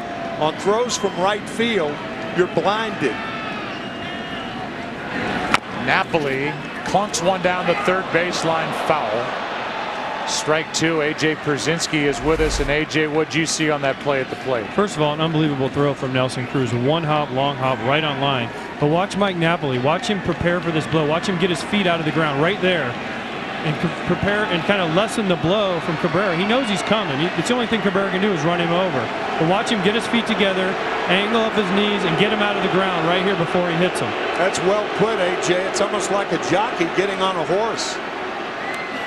And here is Miguel Cabrera preparing for that collision at the plate in kind of a glancing blow. These two used to work out together. That's right, in Fort Lauderdale. Well, it was only a glancing blow because Mike Napoli did such a great job of trying to move. Yeah. He basically made Miguel Cabrera whiff right there. It's like a slider that breaks away from a hitter's bat. He broke away from Miguel Cabrera.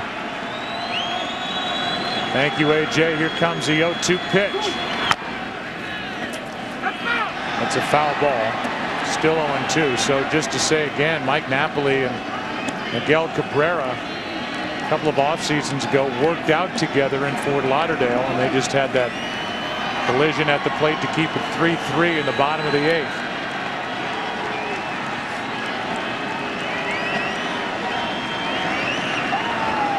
Napoli has a hit. Top 30 home runs during the regular season, tied for the 10th most in the AL.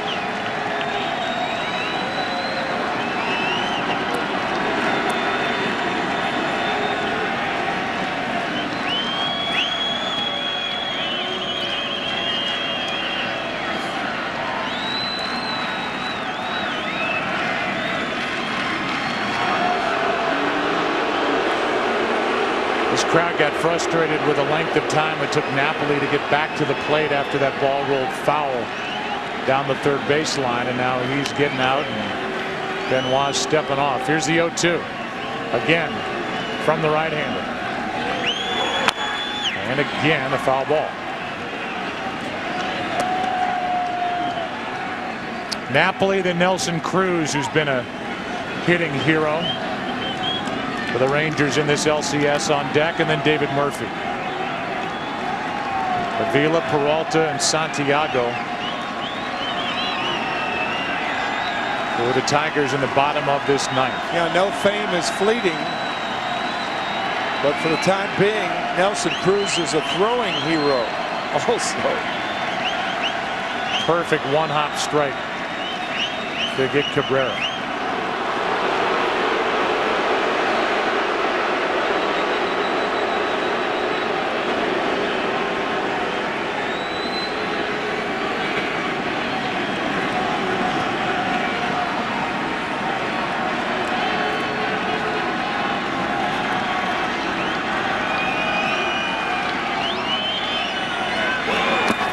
Ball one.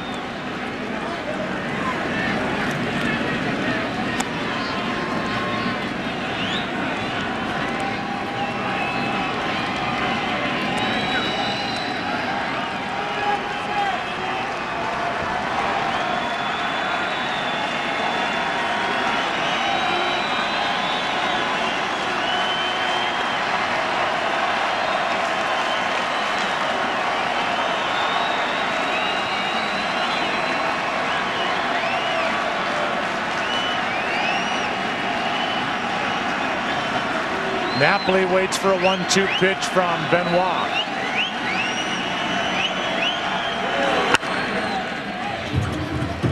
Still 1-2. Pretty good battle here put on by Napoli.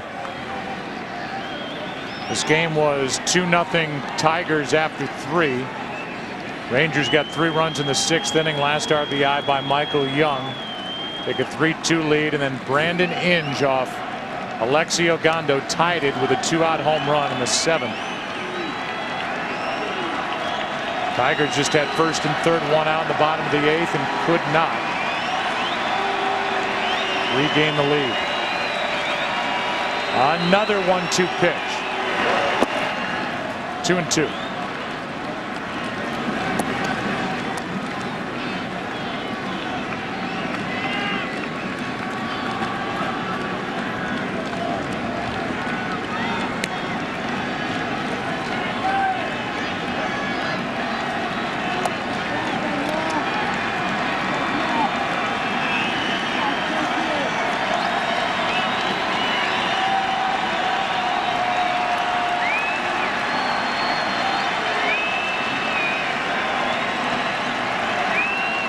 Long at bat for Napoli. Here's a 2-2. Fly down the left field line. This ball into the corner is just foul. Almost flipped that ball out of here down the left field line.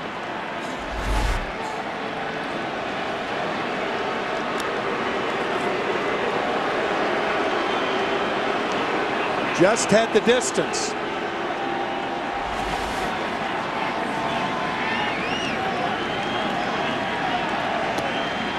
Napoli ready for another 2-2.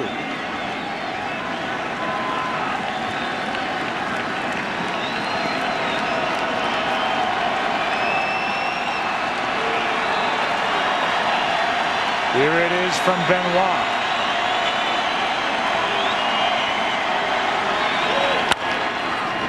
Peralta to his left.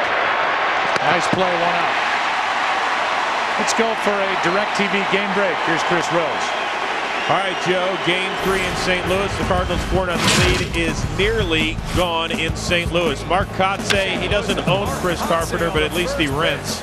He is 5 for 12 with that homer now lifetime against the Cards ace. It is 4-3 St. Louis as they have moved to the bottom of the 4th. Joe? And you can see rain falling on the camera lens there. So it is raining in the Midwest. We've had rain here in Detroit the majority of the day. Here is Nelson Cruz, who's hit 3 home runs in this ALCS.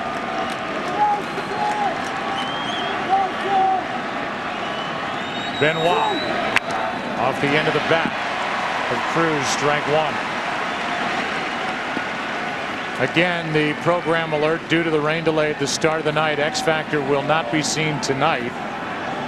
You can tune in tomorrow. Contestants learn who their mentors are when they travel to the judges' homes. An all-new 2-hour The X Factor tomorrow at 8 Eastern, 7 Central, right here on Fox.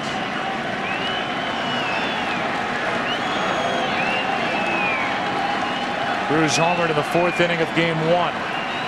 Made it 3-0. He homered 2 times in Game 2. Tied it in the 7th. Won it with a grand slam in the 11th. Now he bats in the 9th inning of Game 4 and takes ball 1. That was a 9-pitch at bat by Napoli. As you look at Feliz and Oliver, and you know it's the nature of the sport. And when you have a 9-pitch at bat, regardless of what the hitter does, people are inclined to say, "Way to battle him." From a hitter stand, they rarely tell the pitcher, "Way to battle him," and the pitcher's been battling the hitter just like the hitter's been battling the pitcher. Here is a 1-1.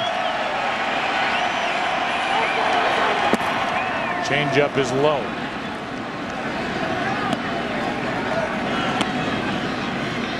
Left-hander Oliver getting loose with the left-handed hitting of Vila. Due up first in the bottom of this 9th. Unless the Rangers get the lead, then the flame-throwing right-hander Feliz will take over. Here comes a 2-1.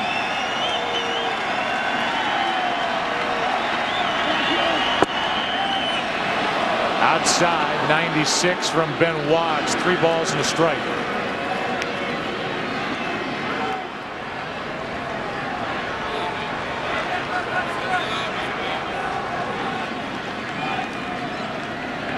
Murphy, who's had a big night, waits on deck. There is no action for the Tigers in their pen.